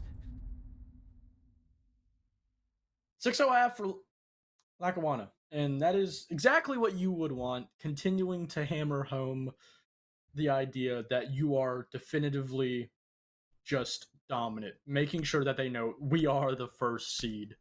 And I kind of think this is a series where they can say that the first map did not go our way. It should not have gone that way. But they kept that, mental marathon, didn't let it get into their heads too far, didn't let it play into the whole mental game, and continued strong onto the second map, and now onto the third to potentially continue to be flawless now 3-0. And it's a very definitive, and I think definitive is the perfect word for not only this map, but this, second half of the series. But on top of that, Lackawanna going down to this basement bomb site that we didn't see, or OTSU rather, go down to this basement bomb site that we didn't see Lackawanna even try to attempt once, which again, it goes back to not only does Lackawanna have clearly the better theory of how to play these last 2 maps, but they have relatively a completely different idea.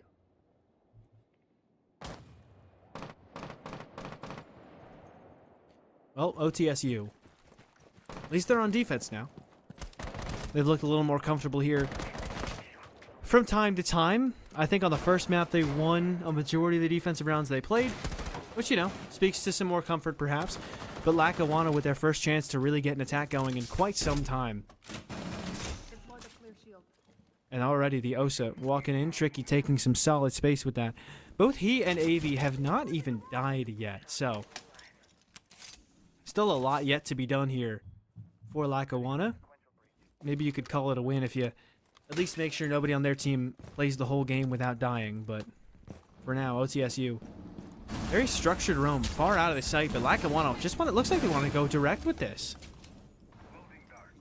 They do get the very first bit. On top of that, they're getting the bomb down, and where's OTSU? Where are they? It's not even the bomb site. They're not prepared for it.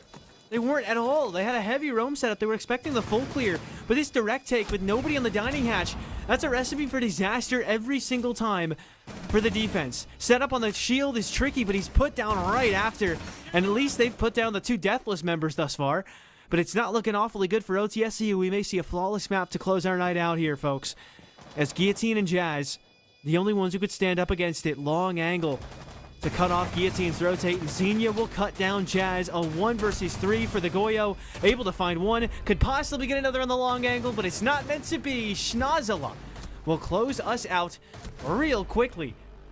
And a 7-1, 7-0 in the last 2 maps, as it looks like Lackawanna lost their own map pick and then locked in, only dropping a single round across the last 15. Impressive out of them, and a big statement on stream. That is actually just a huge statement. And continuing, even though they lost that very first map, if you're not well aware on how best of 3s work, they're still flawless. Getting that 3-0, continuing to be the first seed, and for OTSU, they got a map. And, I don't want to, throw that out as, backhanded comment saying, oh, you got a map, congrats. They hadn't gotten a map yet. They hadn't got a map yet. And not only they got a map, but they got a map where their opponents were in full force, even though maybe they weren't, fully awake. We saw them 2 maps, what their full potential was. But again, they were still contesting. They were still giving OTSU something to deal with and something to counter. And that's what we saw. And hopefully we continue to see it on in the future. Yeah, hopefully for both of these teams, we can see some of the highs that we saw today. OTSU taking your opponent's map pick against them, who went on to, beat you 14-1. But that does at least come with the fact that it's like, we beat them on a map. We beat them on the map that they wanted to go to the most. So we saw a lot of promise out of OTSU. We saw great plays out of Lackawanna, who will remain undefeated across the entire season. They will bounce up to 3-0 as it's 0-3 for OTSU, but they've got their very first map of the season. So, well, silver lining for one side and plenty to be excited about for the side of Lackawanna. Unfortunately, that will be all for our Rainbow Six for the next quite some time. We'll be back in 2 weeks. Next week, it's CS2 on Wednesday. Tomorrow, it's a Rocket League at 7 p.m. Eastern Daylight Time with Akron Blue playing against Illinois State. And then after that, on Friday, it'll be Overwatch starting at 7 p.m. as well. So if Rocket League is something you're looking forward to, Overwatch, well, that'll be tomorrow and the day after, and Wednesday of next week, we will not be back. It'll be Counter-Strike instead. And with all that said, that is all for us. I hope you have a wonderful night, and I hope you enjoyed the gameplay of this evening, and we will see you guys a couple of weeks from now. So make sure that you're back for more Siege action when it rolls around. What exactly is a meat substitute or plant-based jerky? Call me a meathead, but when I want a meat snack, I want real meat. The kind you find at Wenzel's Farm and the only kind they use. Handcrafted in small batches and naturally hardwood smoked right here in the heartland of America. Wenzel's Farm offers 14 flavors of mouth-watering protein-packed power in a stick, except no substitute. Wenzel's Farm, real meat for real life. What am I supposed to say? It doesn't matter. He's dead. He ain't listening to you anyway. I'm hungry. No. Put it away. I can't watch it. Oh, crap. Just reach in. You gotta pull it. Just grab it. Just take it out of his hand. What do you mean you can't? He won't let go. What do you mean he won't let go? He's dead. Help me. Get in there. No, just hold on. Make him let go of it.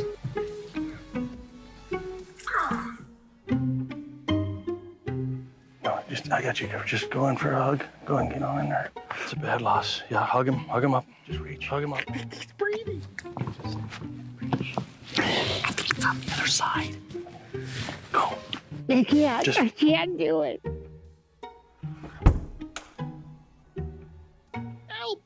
Help me, Lord. Help me get over this loss. I can't breathe. Yeah, I can't breathe. I'm so upset. I can't breathe. Stop. You knock on wood so they go to heaven. It's like a lucky. Get the stick. Yeah. Hey, do you the meat stick? Yeah, I got it. Hey, just hold tight for a second. They're moving the casket. Just hold tight. Yeah, that's no worries. I got it.